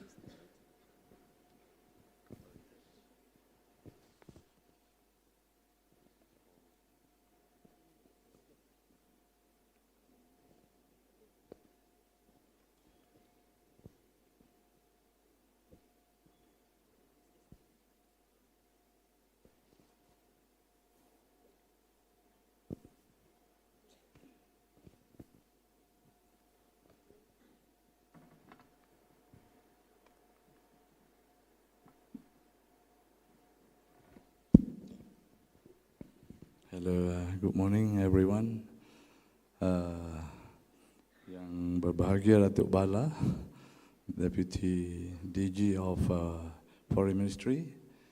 Yang bahagia Datuk Ishamli Yunus, my chairman at Suhakam, and of course Dr. Punita from Bayu, whom I respect, and the rest of the panel members. Good morning everyone. Because I only have 5 minutes, I think I will go very quickly over the slides so that you can see in perspective or bird's eye view. So this is the title, and this is the, you know, the ANGA adopted in July 2022, and why environment is a human right, and it's because of these reasons, you know, right to life, right to health, right to clean water, and right to housing. And then we have this issue of protecting the vulnerable, and these are children, women, elderly. All these 3 categories, they have got issues of which needs care and protection. And there are the other 2 categories, the indigenous people, the people with disabilities. So these are the 5 groups which, we are talking about, who are vulnerable insofar as SWACAM is concerned. I think also on the sustainability, global sustainability perspectives. And this is a case which is quite seasonally mentioned. The right to life, in this case, just say that it encompasses the right to environment and clean environment and so on. So it's wider than what is defined in our Article 5 in our Malaysian Constitution. So, SWACAM, which is an NHRI, under the Ganhiri mandate is broad, has got a broad mandate. And in our mandate, we engage with government agencies as well as companies and NGOs and also CSOs. So I just quickly go to the way forward. Article 5, which will be discussed, I suppose, in the discussion. And judicial interpretation of Article 5 from Tan Teck Seng's. Environmental rights as human rights, which I think Edmund Bond, His Excellency Edmund Bond, stresses just now. And potential for constitutional protection of environmental rights. These are the potential areas. And Article 145, proposed separation of Attorney General's prosecutorial powers, which is very relevant now, and I think that will be part of the discussion. Current structure and challenges under Article 145, appointment by the King and so on. Issues with environmental justice. We have there the powerful corporations abusing, the environment and so on. And this is related to the Attorney General's prosecutorial powers and also environmental cases, conflict of interest and so on. Proposed reform, Independent Director of Public Execution. This, I think, Dr. Punita is very much aware, and I think it is being considered by the government to go into this reform. Shifting from exploitation to responsible use of resources, because under this Article 92, the definition has got a double-edged predatory element. You have the right to develop as well as the right to exploit. So there is a weakness in the word exploitation, and this is where the abuses occur. And I think this Article 92.3 also should be perhaps amended and widened.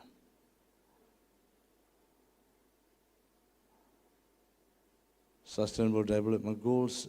At the moment, I think there is some weakness in the implementation because these branches are dealt with in silos at the moment, and there is no interconnectedness to strategize the transformative potential of the SDGs.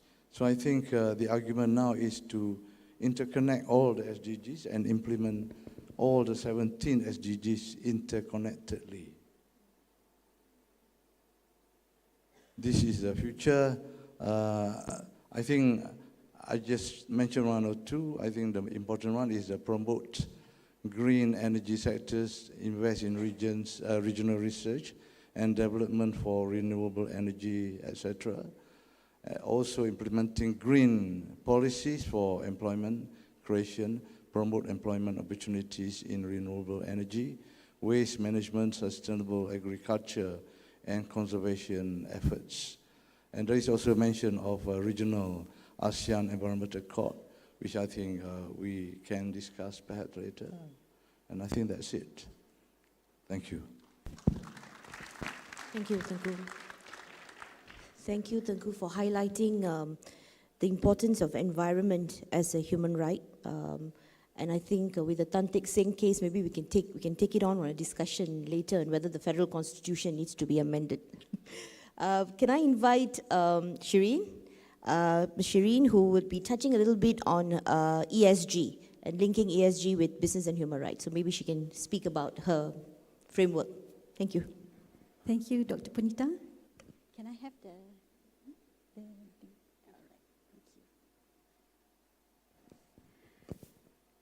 Assalamualaikum. Salam Malaysia Madani, ladies and gentlemen. MITI's commitment to fostering sustainability for the manufacturing sector in Malaysia is reflected in the National Industry, Environment, Social and Governance Framework, which we launched last year in October 2023. Basically, this framework is a key enabler for the push for net zero mission in our another important policy document, which we also launched last year in September, which is the new Industrial Master Plan 2030. So basically, the ISG framework is supporting the push for net zero mission in NINP 2030. In developing the framework, we tried our very best to align it with all the current policies that we have under MITI and also under various ministries.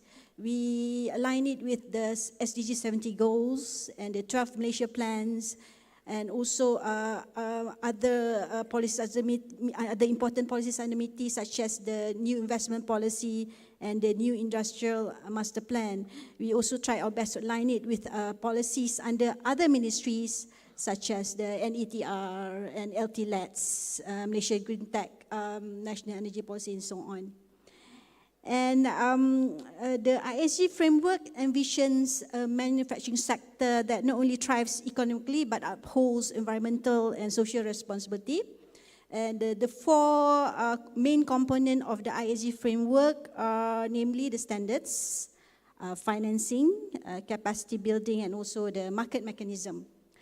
And it has 17 strategies and 50 deliverables. And the framework facilitates ESG adoption across all levels in the industry. When it comes to standard, we're looking at establishing a clear ESG benchmark for the industries. And under the capacity building, we are looking at equipping the industry, especially the MSMEs, with the knowledge and skills to adopt ESG practices. And in terms of financing, we are ensuring access to financial support for ESG-related initiatives. And for the fourth component, market mechanism, we're looking at creating opportunities and incentive to drive ESG compliance and competitiveness. Ladies and gentlemen, the framework will be implemented in phases. The first phase, the phase 1.0 is the just transition phase, which is from year 2024 until year 2026. So under this phase, we are focusing on raising awareness and capacity building, particularly among the SMEs, MSMEs, through the self-readiness assessment that we have developed together with the policy document, which is, we call it the ISG Ready. And also, we are also doing outreach through various outreach programs, such as our Kenal ESG program, and as well as training and mentoring programs, such as the IESG Mentor. And for the phase 2.0, which is the acceleration phase, this is to take place between 2027 until 2030. And this phase is designed to accelerate ESG adoption across industries and involves crafting strategies that align with national and international ESG requirements and ensuring Malaysian business remain globally competitive while ensuring sustainability, while advancing sustainability goals. So, ladies and gentlemen, this is the summary of our IESG framework. I would like to invite everyone to download our document from our MITIS website. There are two important documents that we have developed. One is the IESG policy framework, and another one is the IESG start.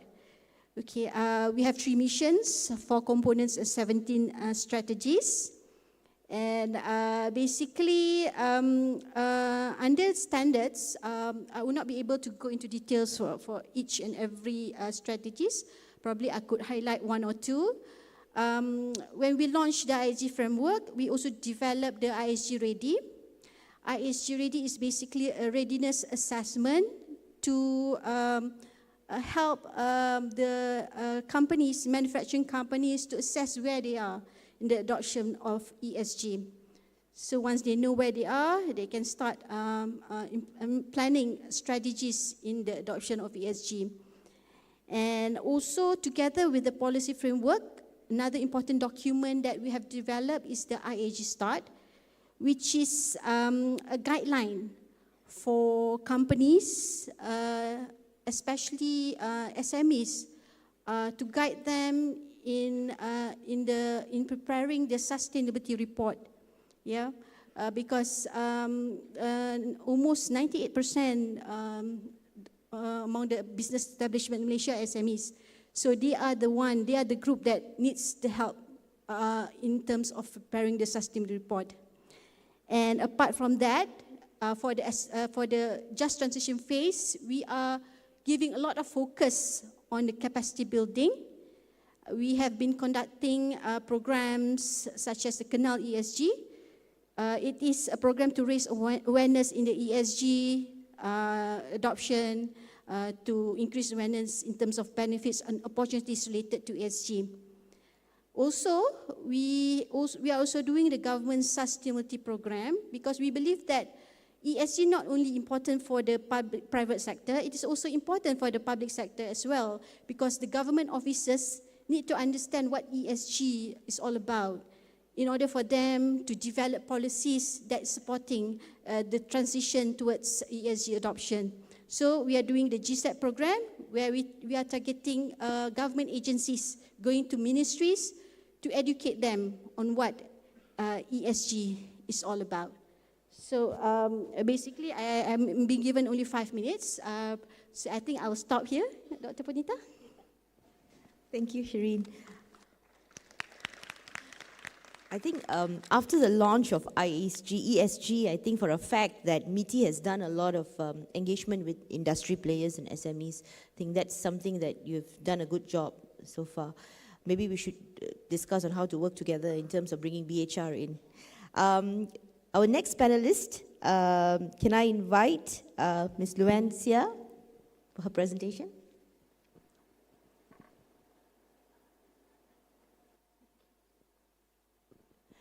Good morning, everyone.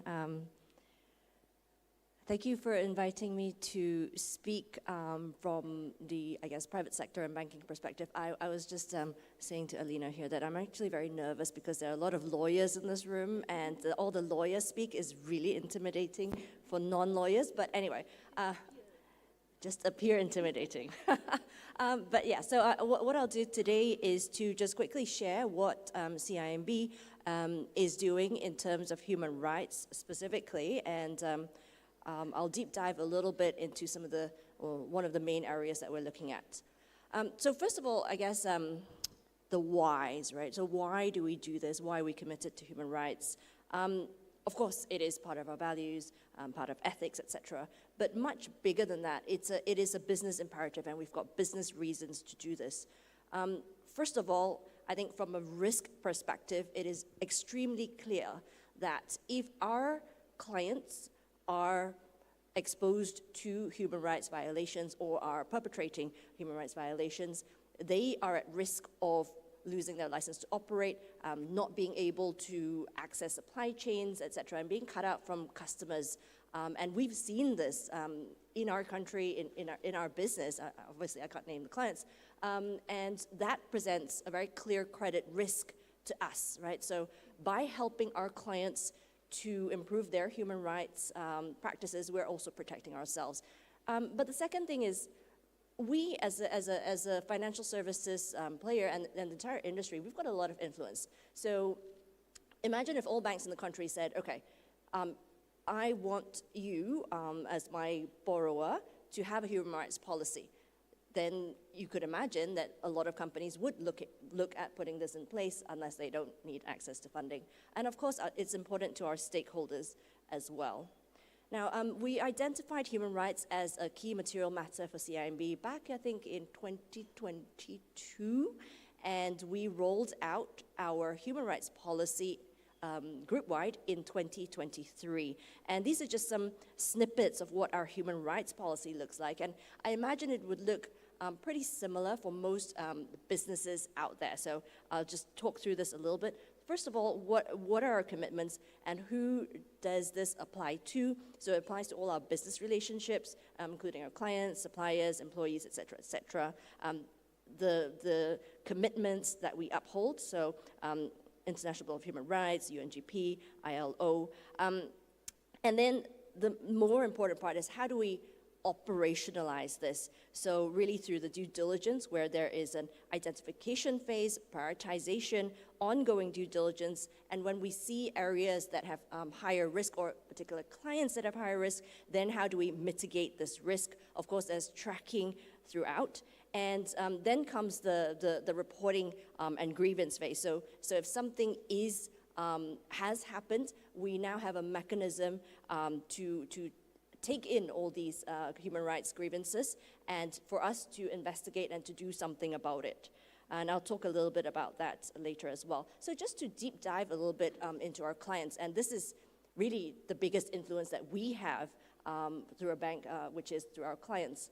So just to give you a quick view, what do we do? First of all, we have the human rights policy requirements embedded into our lending policies. So for every sector, we've got human rights requirements embedded. And it's part of our due diligence process for every credit that we give out for non-individuals, not for individuals. So it's part of the due diligence process. And then for the higher risk sectors, we have a certain number of requirements that we ask them to have. So for example, if you're in a high risk sector, we want you to have a human rights policy, we want to see a due diligence mechanism, and we want to see a transparent grievance mechanism as well. And this is at the point of financing. And if our client or potential client at that point in time doesn't have this, what we'll do is to say, okay, you know what, we will still finance you, but can you please agree a timeline by which you can put these things in place? And typically that it's 1 year, maybe 2 years for them to do that, and then we'll track that to completion. We also, of course, because to be honest, a lot of time when we do this with our clients, they go, huh? What is human rights policy? So what we do is we help them, we give them like an example policy, and we help them to give them some advice on how to put it in place. So we track these action plans, and just to show you, so these numbers you see on the screen, as of for last year, about half of all the action plans that we issued were in relation to human rights, and so we've got a lot of other action plans, so in relation to health and safety, it could be climate, it could be deforestation, etc. And then 26% of all action plans due, because we track timing of completion as well, was about a quarter. And of all the human rights action plans that were due, 83% of them were met. So it's not a perfect track record, but I think that's how we can see and demonstrate how we're kind of nudging our clients towards better human rights practices. Now, this is something that we have just put in place.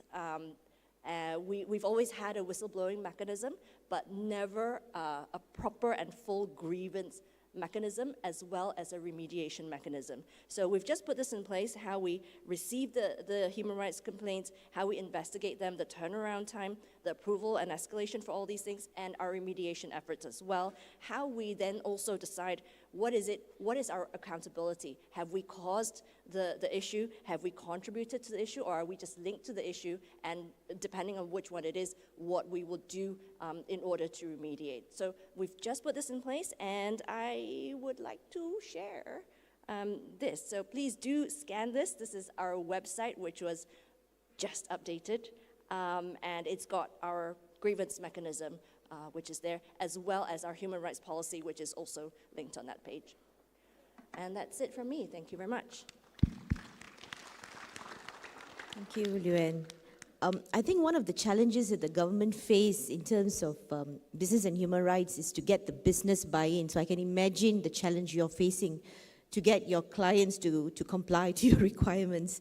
Maybe I could invite our next panelist, Cik Siti Nuralina from Petronas. Thank you, Dr. Punita.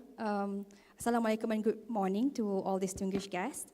So what I'm going to do now is I'm going to share a little bit about Petronas and a little bit about our strategy and how it links to human rights. And I'm going to do a bit of sharing about our human rights policy that we have in place. A little bit of introduction. Petronas, I think as most of you know, we are a global energy company. We are present in more than 100 countries, and we have more than 50,000 employees globally. I have on screen here also the statement of purpose for Petronas, which is a progressive energy and solutions partner enriching lives for a sustainable future. So this statement of purpose acts like a North Star for Petronas to guide the decision that we make. What you see on screen now is our Petronas Energy Transition Strategy. And what I want to highlight here is that sustainability is embedded in our main strategy of the company. So we acknowledge that as Petronas goes through the energy transition journey, we need to deliver energy solutions that meet the needs of our stakeholders. So in our Petronas Energy Transition Strategy, we have 3 pillars. The first one talk about the core business that Petronas do, which is being an oil and gas company, where we would like to produce energy, but with less emission. We are also looking to capture new growth opportunities in our second pillar for the new businesses. And then the third pillar here is talking about sustainability, supporting our aspiration to achieve net zero carbon emission by 2050. So what does this mean when we deep dive into the third pillar for sustainability? So Petronas, earlier this year in August, as part of our 50th anniversary, we launched our Petronas sustainability approach, where if I could bring your attention to the middle part of the chart, that's the desired outcome that we want to reach in our sustainability approach, which is to create sustainable value through responsible governance. And to deliver this sustainable value, it's supported by the 3 sustainability elements, which is climate, delivering net zero, nature, thriving with nature, and for social, fostering a just transition. So why I'm sharing this sustainability approach, because I want to share that inside the social pillar, or in fostering a just transition, we acknowledge that if we want to move in a just transition, so where we move towards a low energy economy, we should also not forget about the people or leaving no one behind. And the fundamental or the foundation to get to a just transition is respecting human rights. So Petronas, earlier this year, we launched our Petronas Human Rights Policy. And this Petronas Human Rights Policy is guided by 5 key guiding principles. I think we picked up from Luan's sharing earlier that expectations for businesses, including from investors, from stakeholders, on how we respect human rights is increasing, the scrutiny is increasing. So we felt that it was timely for us to further enhance our human rights practices in Petronas by having a human rights policy. So our human rights policy is guided by 5 key guiding principles. The first one is respect and acknowledgement of internationally recognized human rights, because this is mainly due to stakeholders' expectations, like Luan mentioned as well just now. The second one is about adoption of a risk-based approach to human rights due diligence. So here we outline in our human rights policy what are the areas of material importance for Petronas, and there's 4, which is labor and working conditions, supply chain, responsible securities, and communities' well-being. The third guiding principle is about access to effective grievance mechanism and remedies. So we want to be able to provide remedies for any adverse human rights impact, and it must be accessible by our stakeholders. The fourth one is about appropriate governance for our human rights policy and the processes group-wide. So once the policy is approved by our board, we also want to make sure that there's appropriate level of governance process to support this. And the fifth one is about our commitment to maintain appropriate disclosure and reporting group-wide. So these 5 key guiding principles then translates into our Petronas human rights policy. You can find this on our website if you want to know more. But the highlight that I want to share here is that this human rights policy has a preamble at the top where we mentioned that it's not a policy that is a standalone document. It's also guided and supported by various processes we have in Petronas. And I'm looking at time. I have a few more minutes. And we have 3 sections. The first one is a section on the policy statement itself. The second section is about the delivery. How do we want to deliver this human rights policy, where we outline how we respect and acknowledge internationally recognized human rights. And we also talk about our adoption of a risk-based approach that I mentioned in the second key guiding principle just now. So adoption of a risk-based approach to our HRDD. And then we also have here mention on access to effective grievance mechanism and remedies. And the last section in our human rights policy is about the governance and implementation, where we outline that it's approved by our board of directors and our leadership team, and is also aligned with our other documents like our code of business ethics, as well as contractors' codes of conduct on human rights. And it's applicable to all our staff and employees. So that's a little bit of sharing about Petronas and our human rights policy. Thank you, Alina. Very interesting principles. Okay, I think we are running short of time, but in the interest of time, I will just pose a question each to our panelists, because I also want to have some time for our audience to ask you questions. So maybe we could start with Tengku. A very, I think, important question for Suhakam, being the NHRI. And I'm trying to link it, of course, with your area that you mentioned, environment itself. So what can Suhakam, as a national human rights institution, do in ensuring that environmental rights are effectively protected and upheld in our country, or at large? Yes, thank you, Dr. Punita.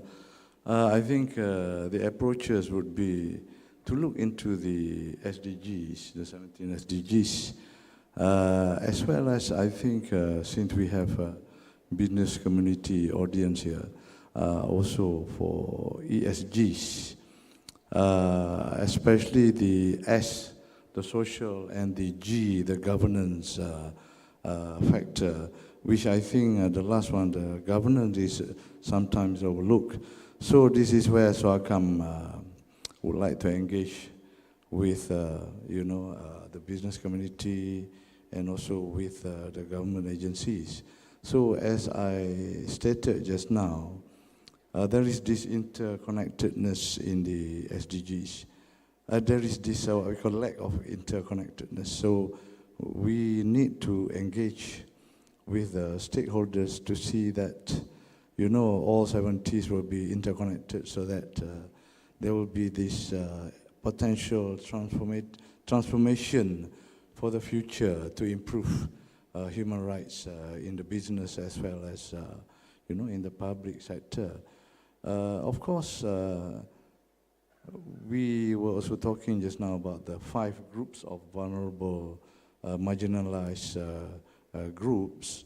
And I think SWACAM have been doing this since, I think, its establishment in 1999, going around the country to meet the vulnerable communities like stateless persons, children, women, as well as orang asli and also orang asal from Sabah and Sarawak. We have been engaged with these people consistently. And I myself also visited some of the islands in Sabah of Semporna, I think. And we have seen for ourselves how these people live and what problems they have. So I think these are the areas that we can look into. And coming to legislation, I also mentioned just now on the various articles of the Constitution, Article 5, Article 92, and so on. Article 5, I think, should be looked urgently. I think one of the low-lying fruits, I think, Dr. Punita, and I think the government also is going to go into this. And I'm aware that the NRES, the Environmental Ministry, or Minister Nazmi is also looking into this.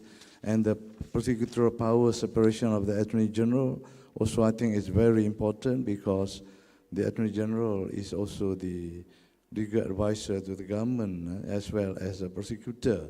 So this position conflicted itself. So we need to separate this to put it quickly. And the sooner we do this, I think in my personal opinion, the better. Because that will put Malaysia nationally and internationally in good state, I'm sure. I suppose I better stop there, Dr. Minister. Thank you. Thank you, Tengku. I think Suhakam has done a good job, and I think you continue to work on the area of environment. And of course, we will have that conversation on the amendment to the Constitution, Article 5, and also to look at whether it should be inserted in the federal, state, or concurrent list. Maybe we can have that conversation later, Tengku. If I could move to Shireen. Shireen, there has been, of course, you have launched your IESG, and we also launched our BHR. You launched our BHR, I think almost the same time. I think you all did that before us. So I was wondering whether there could be a bit of a confusion out there between ESG and BHR. As I mentioned, BHR covers our baseline assessment covers environment, labor, and governance. And of course, ESG, as all of us know, also look at those areas. So do you think there is a possibility for us to work together, since we're government agencies, in terms of integrating IESG with BHR, and that we could move together rather than looking at it individually?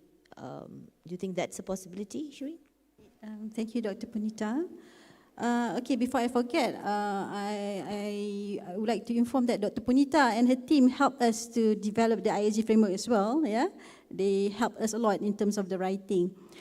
Yes, Dr. Punita, I think it's important to address the misunderstanding in terms of the confusion between the ESG and also BHR. While the two concepts are related, but they are distinct. Yeah, ESG is focusing primarily on the three main components, namely the environmental impact. We are looking at elements like carbon emission, waste management, and resource efficiency. And the social, when it comes to social responsibility, we're looking at elements such as labor standards, community engagement, product safety, and so on. And in terms of governance, we're looking at ethical leadership, board diversity, and anti-corruption measures, and so on. Meanwhile, I believe BHR centers on the UN guiding principles on business and human rights, and also it is focusing on human rights due diligence, and also remedies in terms of providing access to effective grievance mechanism for individuals and communities. I would say the key differences would be in terms of scope. Firstly, BHR has a narrower focus, specifically on human rights. Meanwhile, ESG is the bigger picture. It encompasses a broader range of sustainability issues. And we look at the legal basis. BHR is grounded in international human rights law, whereas ESG is more on voluntary and market-driven forces. And the focus for BHR will be to respecting human rights throughout a company's operation, while ESG is focusing on managing risks and improving performance. If we were to incorporate ESG in BHR or vice versa, I would see there would be a problem of diluting the focus.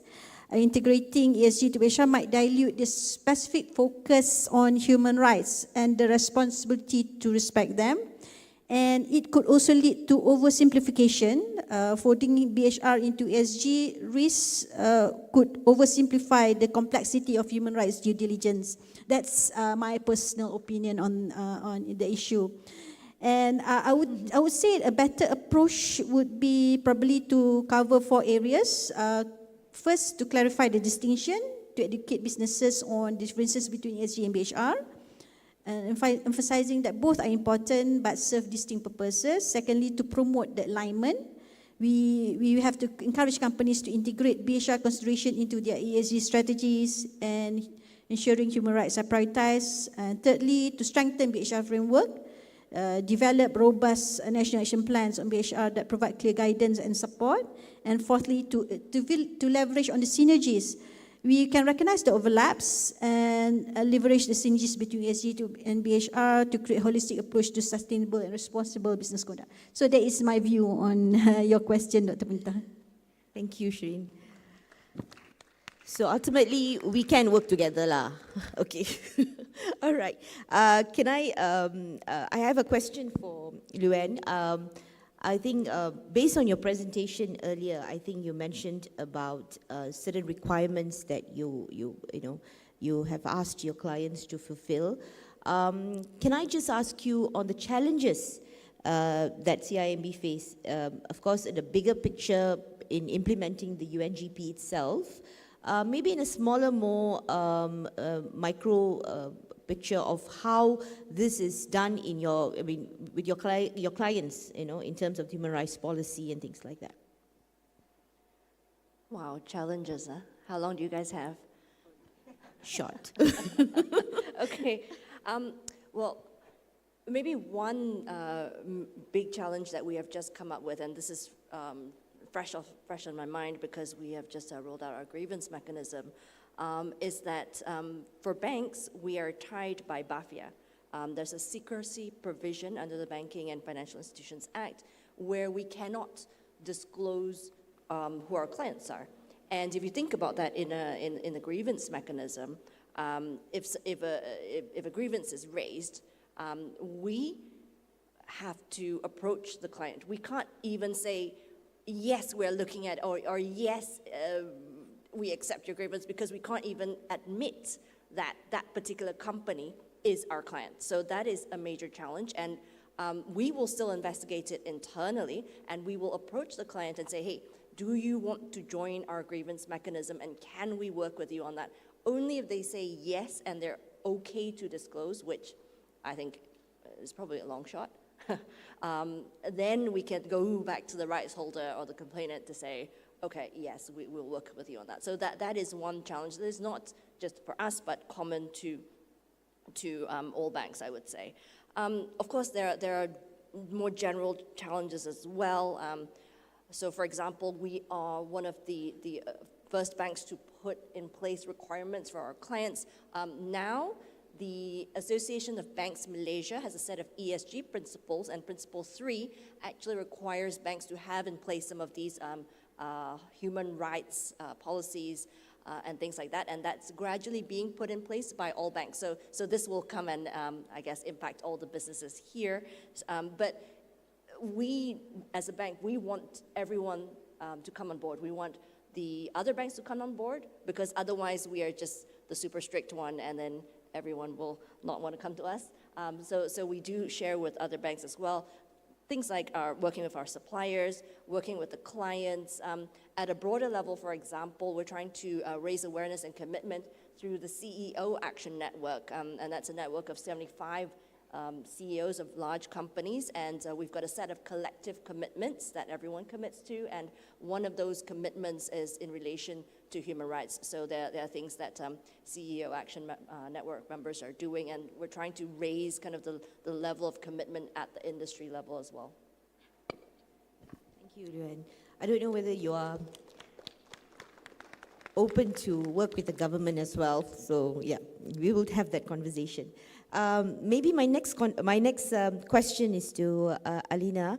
Alina, in terms of, I think you shared a very interesting human rights policy of Petronas, the 5 guiding principles. How do you ensure that the policy or the protection of human rights within the supply chain of Petronas? Okay, so thank you for that question, Dr. Punita.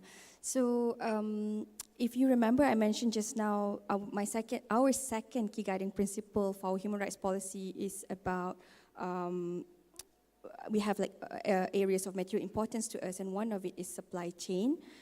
So what we've done is, the human rights policy is a level 1 document, so we're working with various focal department in Petronas to implement this human rights policy. So for our supply chain portion, we're working with our colleagues in group procurement. So what we've done since this human rights policy has been approved and launched earlier this year, we've updated our code of conduct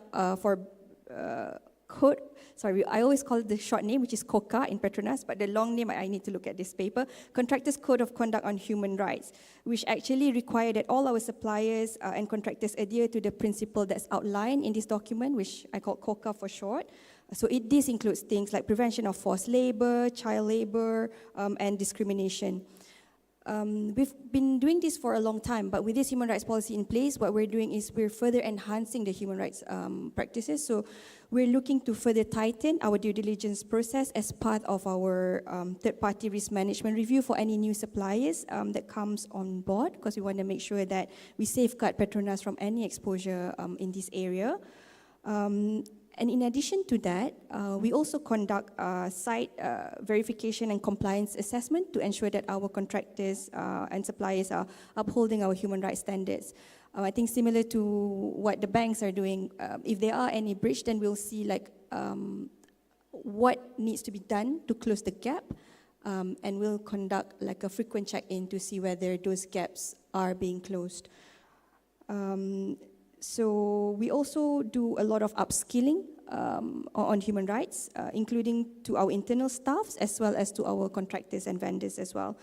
So we offer dedicated sessions as well as online training module. We want to make sure that our own staff as well as our immediate suppliers are aware of these requirements, because I think raising awareness is also key in implementing our human rights policy. Thank you so much. Okay, so we have just some time, say 10 minutes. Can I invite questions from the audience, please? Yes, please. Gentlemen, yeah. Yep. You can use the mic, sir. Please identify yourself as well. My name is Alex Ong from Migrant Care. My question is to the moderator. Oh, wow. Okay. No. Actually, we have been talking about the basic right of the refugees, stateless people, stateless children.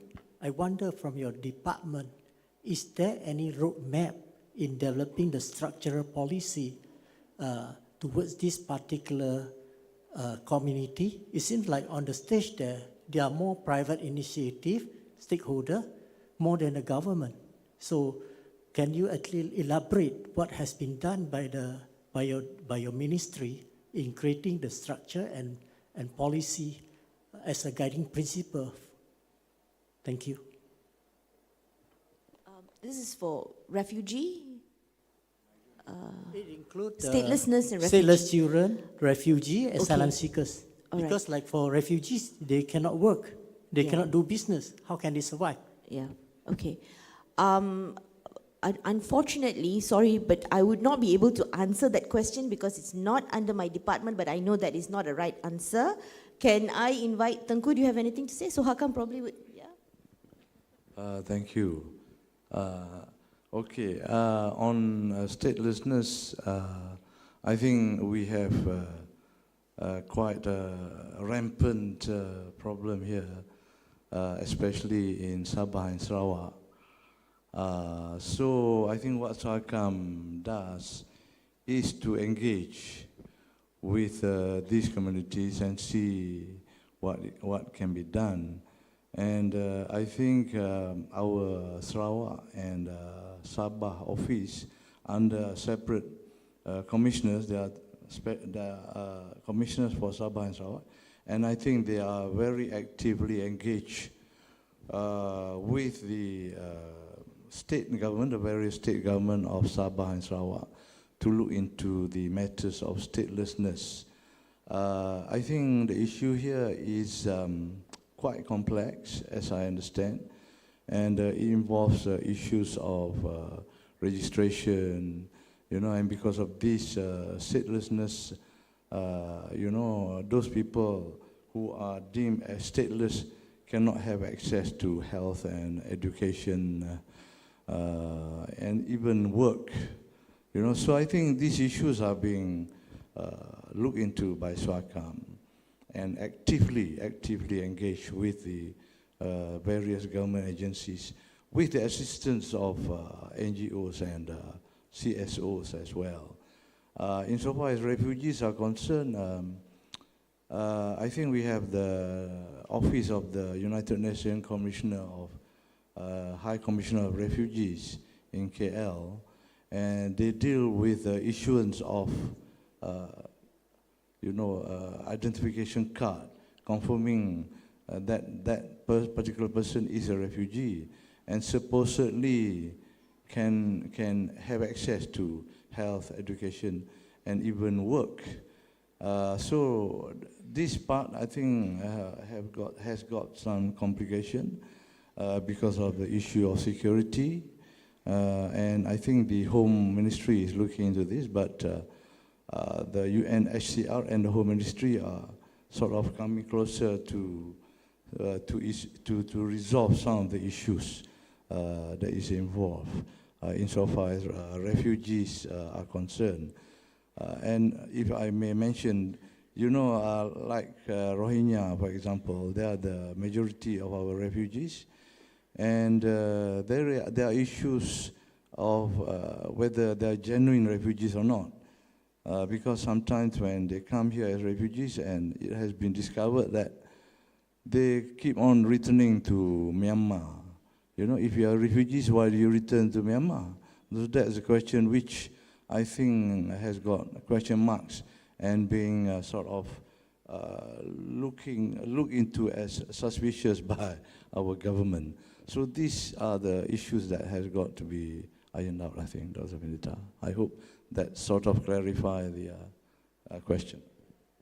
Thank you, Tengku. But I think in our national baseline assessment, we have addressed this under the others chapters. You could actually look at it, but definitely an action plan is an action plan, but it's the action that we need to look at. So definitely we'll address that.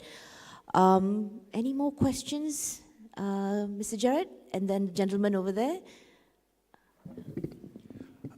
Good afternoon, and congratulations to Akam Bayu for organizing this. My name is Gerald Joseph, a human rights activist. Listening to the presentation, every entity has human rights framework. It looks like Malaysia is truly a human rights country.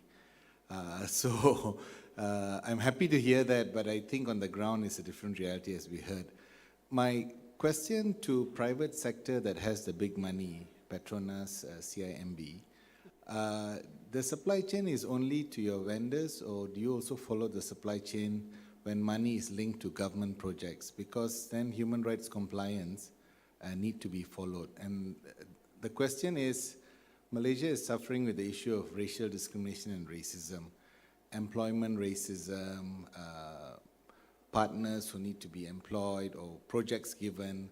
So how do you all help the government comply with equality framework and compliance? Because you have big money when it's joint project or project awarded to a private sector, but it's a government initiated project. So do you all have that power? Do you all actually defend your human rights, or it's only with small players you all speak human rights, and when it comes to the big government you keep quiet and you smile, no? Especially Petronas, that gives billions to Malaysian government. Thank you.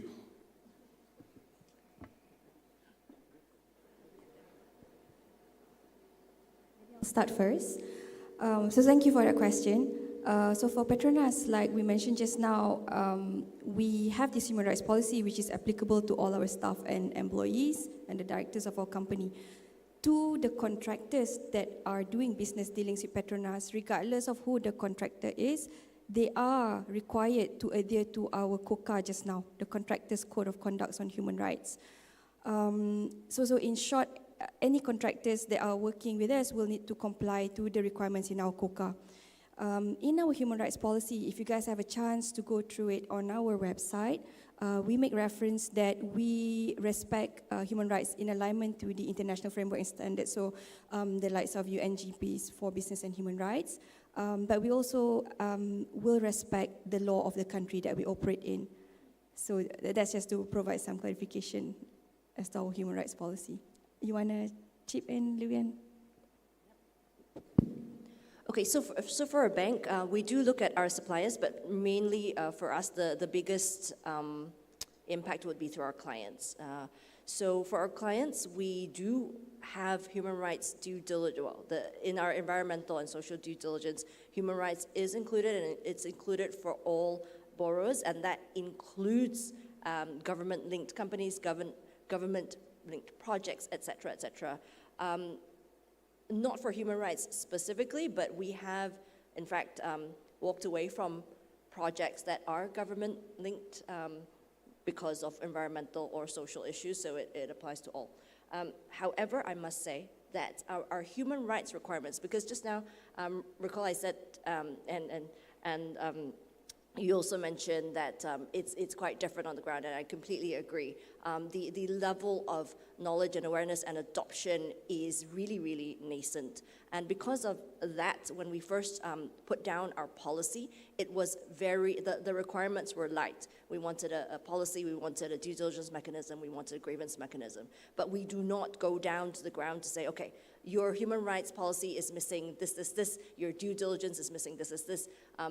So when we roll out our policies, and because they apply across to all our customers, including the smaller companies, so it needs to be something that is reasonably doable within a period of time. So we go in light, then what we do is we encourage everyone, all our customers to get on board, we encourage other banks to get on board, and when they're more ready, and usually from thinking through our NDPE policy and other policies, we would refresh it in about 2 or 3 years' time, where we then ratchet up the standard. So that's how you kind of gradually do it. Otherwise, the clients would just say, "Hi, you want me to do what?" No, I'm just going to walk away. Thank you. I think we only have time for one more question. Is that okay? Because, yeah, just one. Thank you. Sorry. Thank you. Hi, I'm Q Jaya from the Bar Council Environment and Climate Change Committee. Thoroughly enjoyed listening to the interventions from all the panelists. I have a feedback and response to the very important question that Dr. Punita, you've posed to Shireen about the connectedness or the disconnectedness of ESG and BHR.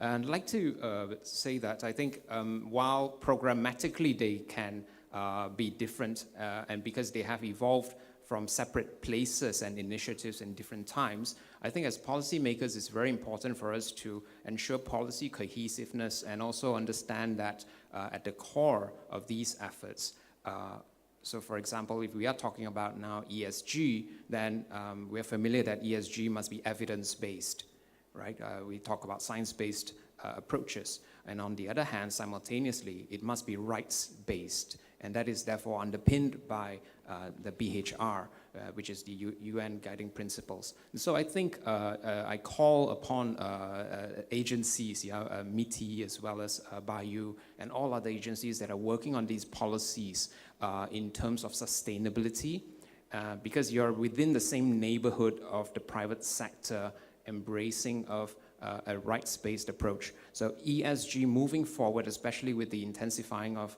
the BHR National Action Plan now coming out in next month, I think it's really high time for us to ensure that the reinforcement of BHR principles in our ESG policies, because that's the core that would link up with all our climate change action plans, with our NIMP, our NETR, all these will come together. So I urge for the intensifying of collaboration and coherence and unification. Thank you so much.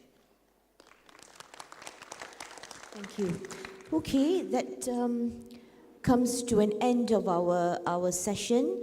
I think in conclusion, I would just would like to thank everyone for your input. And I think we are looking at launching our NAP next year, so there will be some aggressive engagement that we will conduct. There is still a lot of engagement sessions, especially with the businesses, that we have not conducted, and I think we've not really got into that business engagement, that mode of getting them on board. So I think that is something the government needs to do, and we, of course, the government itself, we need to work together. Just an example of how IESG and BHR, how we can work together. That is just one example, but there's so many other action plans out there. So it's about bringing it all together. So let's work together. Thank you very much to our panelists. Thank you very much. We would like to thank our distinguished panelists for their insights on Malaysia's National Action Plan on Business and Human Rights and the importance of human rights in business operations. We hope the discussion was constructive and insightful and will strengthen collaboration between Malaysia and the international community in promoting human rights through business practices. And we have a token of appreciation for our panelists. So Dr. Punita will hand over the token.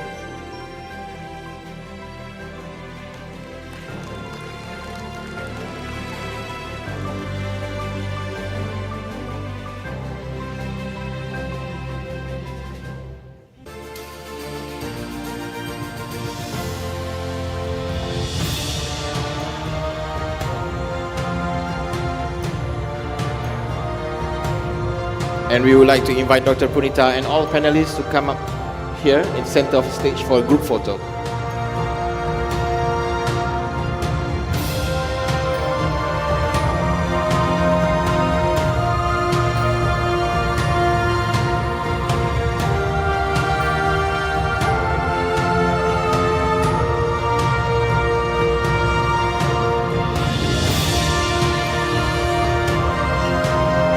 Ladies and gentlemen, let's give a big round of applause to our panelists. Dr. Punita and our esteemed panelists may return to your seats.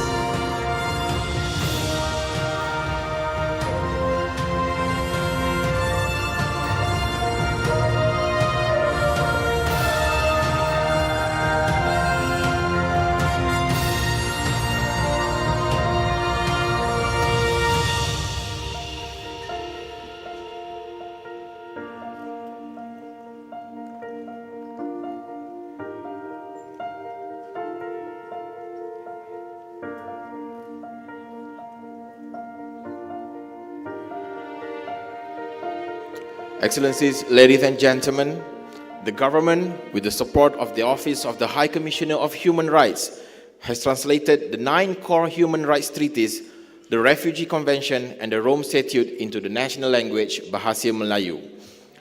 The 4 Geneva Conventions have also been translated into Bahasa Melayu in collaboration with the International Committee of the Red Cross, ICRC, and the United Nations in Malaysia. So these translated documents are intended to educate all Malaysian stakeholders and the general public regarding international human rights obligations.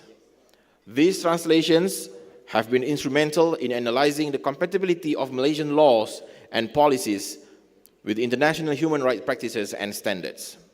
So ladies and gentlemen, may I share with you that the Ministry of Foreign Affairs of Malaysia has recently obtained the copyright for these translations from the Intellectual Property Corporation of Malaysia, MyIPO. So these translations are available on our website. With that, it gives me a great honor to invite Yang Berbahagia Ambassador Datuk Balachandran Tharman, Deputy Secretary General of Multilateral Affairs, to launch the online gateway to these translations. Allow me to invite Datuk Sri Hishamuddin, Ms. El-Khoury and Dr. Punita to join Yang Berbahagia Datuk Ambassador Balachandran on stage for the launching.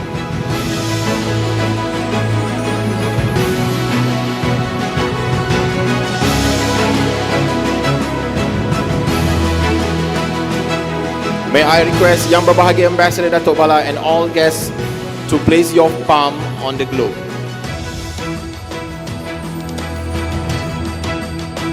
Yes.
Ladies and gentlemen, you can access the translated treaties and conventions online via the QR code that is shown on the screen, and you can check out the ministry's website.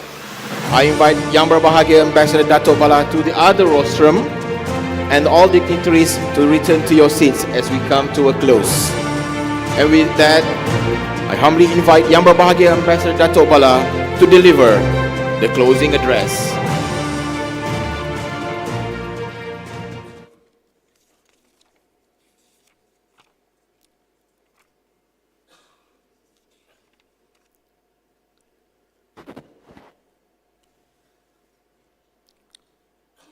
Good afternoon, ladies and gentlemen.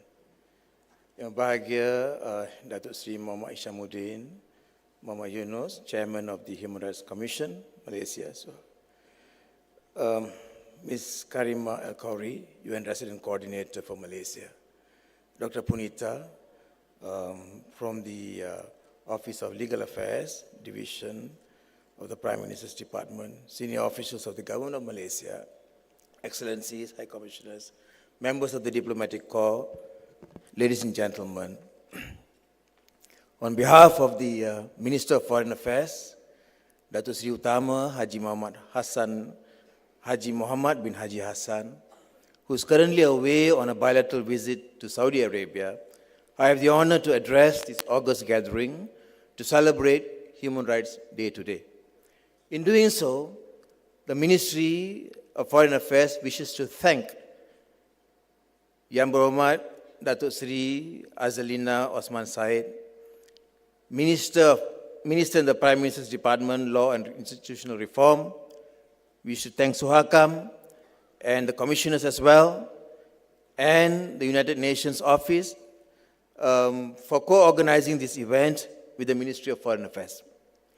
This year, we pay special emphasis on the crucial role businesses play in fostering a just and equitable society while ensuring sustainable futures for all. A lot has already been said since this morning about the businesses and human rights. So I'm not going to dwell on this any further except to express hope that businesses will address a number of rights-based issues that has cropped up and environmental sustainability.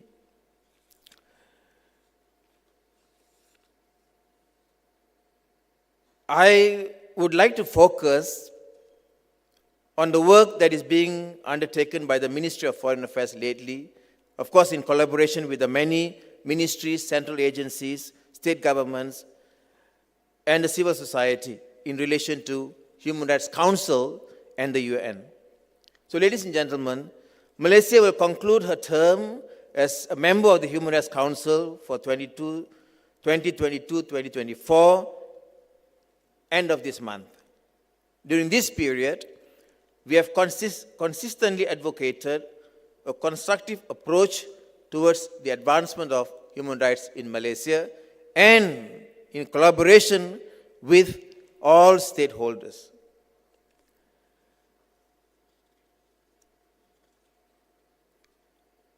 At the international front, in relation to the issue of the Palestinians and their cause, I believe that the foremost casualty in the massacre of Palestinians by the Israeli forces, apart from the genocide of Palestinians, of course, is the loss of respect, trust for international law and the Charter of the United Nations. The instruments that all of us have worked over the decades to build and to uphold. So we are now struggling on how to revive this trust on international law and the Charter of the United Nations. But here at home, I would say that we have participated quite extensively in the multilateral fora. For this year alone, Malaysia participated in the 4th Universal Periodic Review, UPR cycle, And we emphasize progress in safeguarding human rights and reaffirming our commitments in protecting the rights of all citizens. And following the UPR review in January this year, we, the Foreign Ministry, and many other relevant ministries engaged with stakeholders to develop appropriate indicators to effectively implement the many recommendations that we have received. And in May this year as well, the Foreign Ministry established the National Action Committee on Human Rights, Jawatan Kuasa Tindakan Kebangsaan mengenai hak asasi manusia berhubung perkara-perkara yang dibangkitkan dalam Majlis Hak Asasi Manusia dan PBB. This has been approved by the Cabinet, and the committee includes representatives from over 25 government agencies, Suhakam, of course, civil society organizations, the private sector, including the businesses. And this committee discusses human rights issues addressed to Malaysia, raised at the Human Rights Council, and we oversee the implementation of the UPR recommendations. And we have been undertaking a number of stakeholder consultation, multi-stakeholder discussions amongst government agencies, involving also Suhakam and the civil society to improve human rights in Malaysia. And the idea is to track the progress of the obligations that we have undertaken. And just last week, we engaged the government, state government of Sabah and Sarawak on our obligations on the UPR recommendations. To enhance our understanding of human rights, we have, as you saw just now, we have translated all the 9 core treaties and the Geneva Conventions into Bahasa Melayu.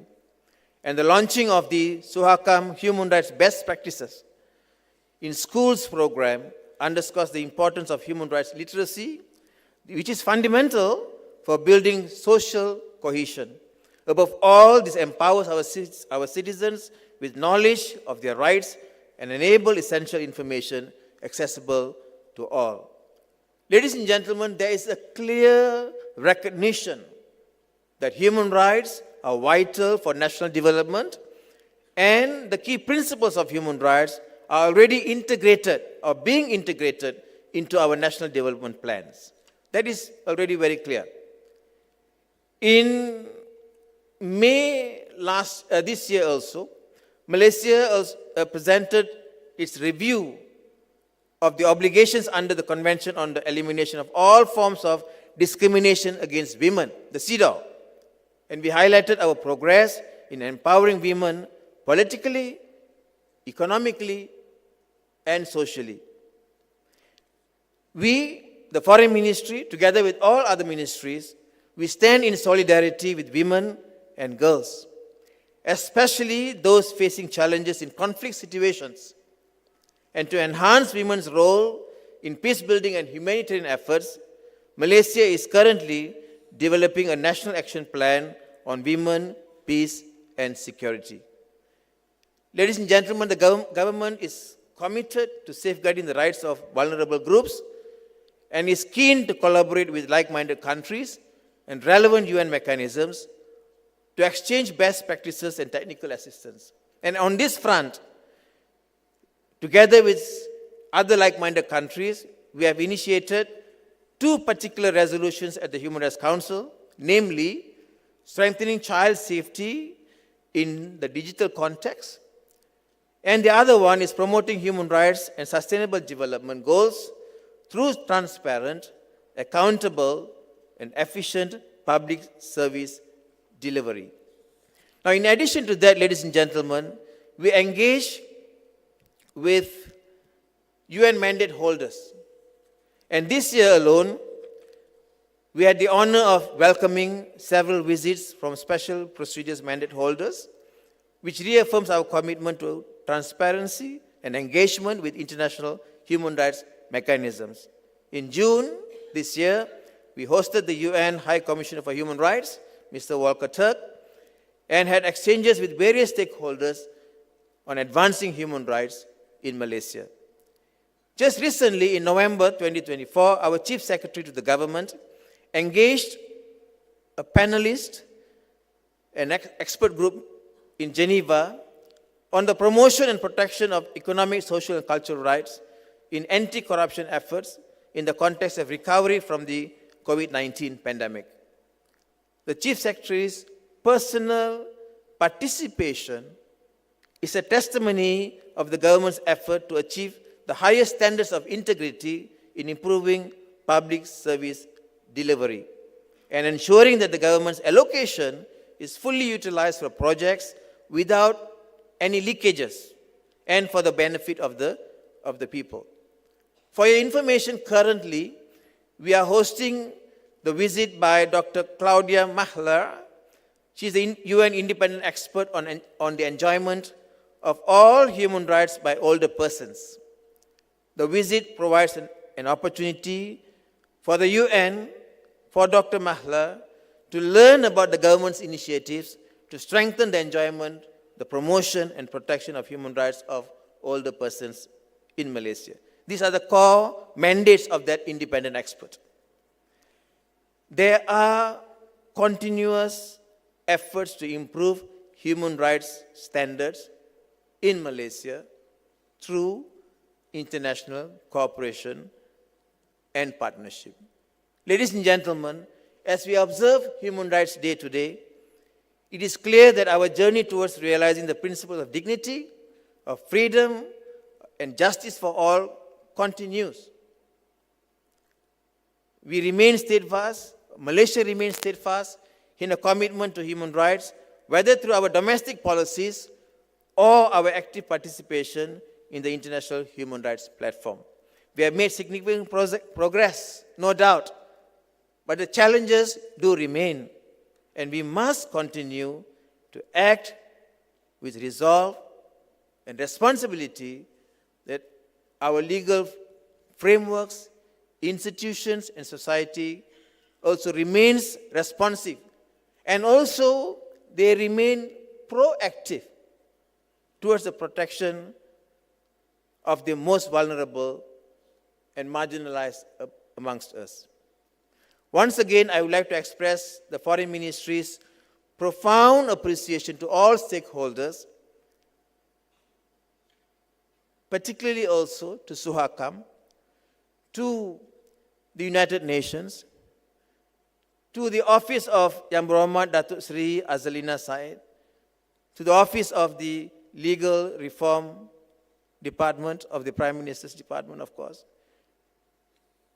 for not to forget the civil society, the businesses, for your efforts in championing this important cause.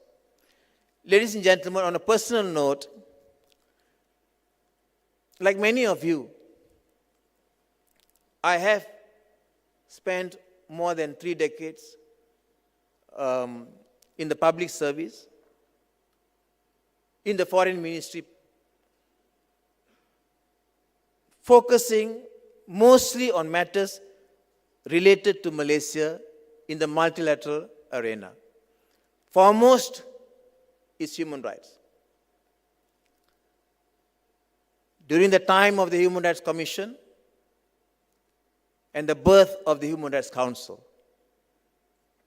and I've seen changes taking place in Malaysia over the last 30 years.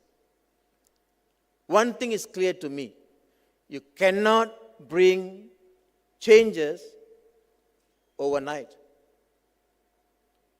Human rights advancement will not take place overnight. It is a process, a journey.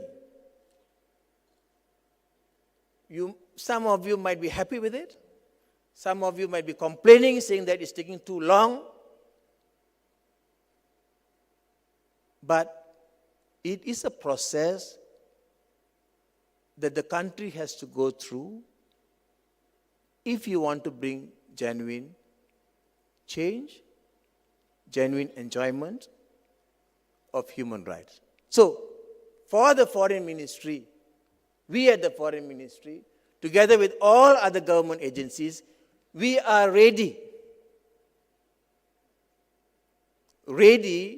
to join you in doing what? In doing the foremost important thing. If you want to advance human rights, you need to get the buy-in. There's no point me standing here and telling you, I've not done this, you have not done that. There's no point to it. We, together, need to sell your idea, your advocacy, to the people. They need to buy in. And if they do not buy in your ideas, then there's nothing much to talk about.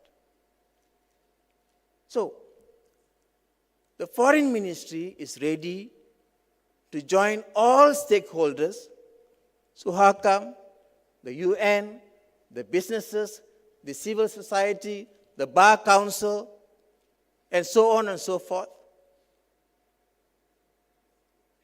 We will work with you.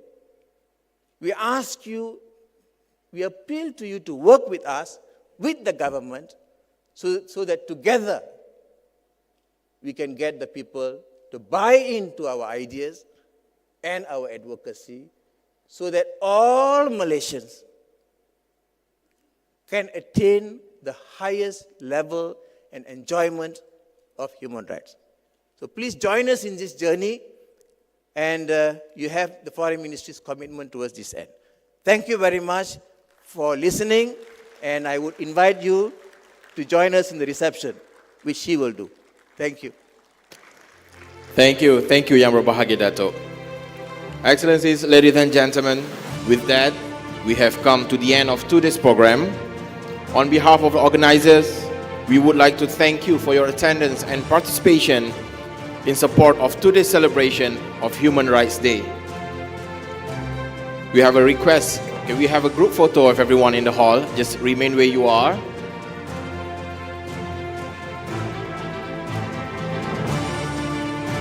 So please smile to the camera.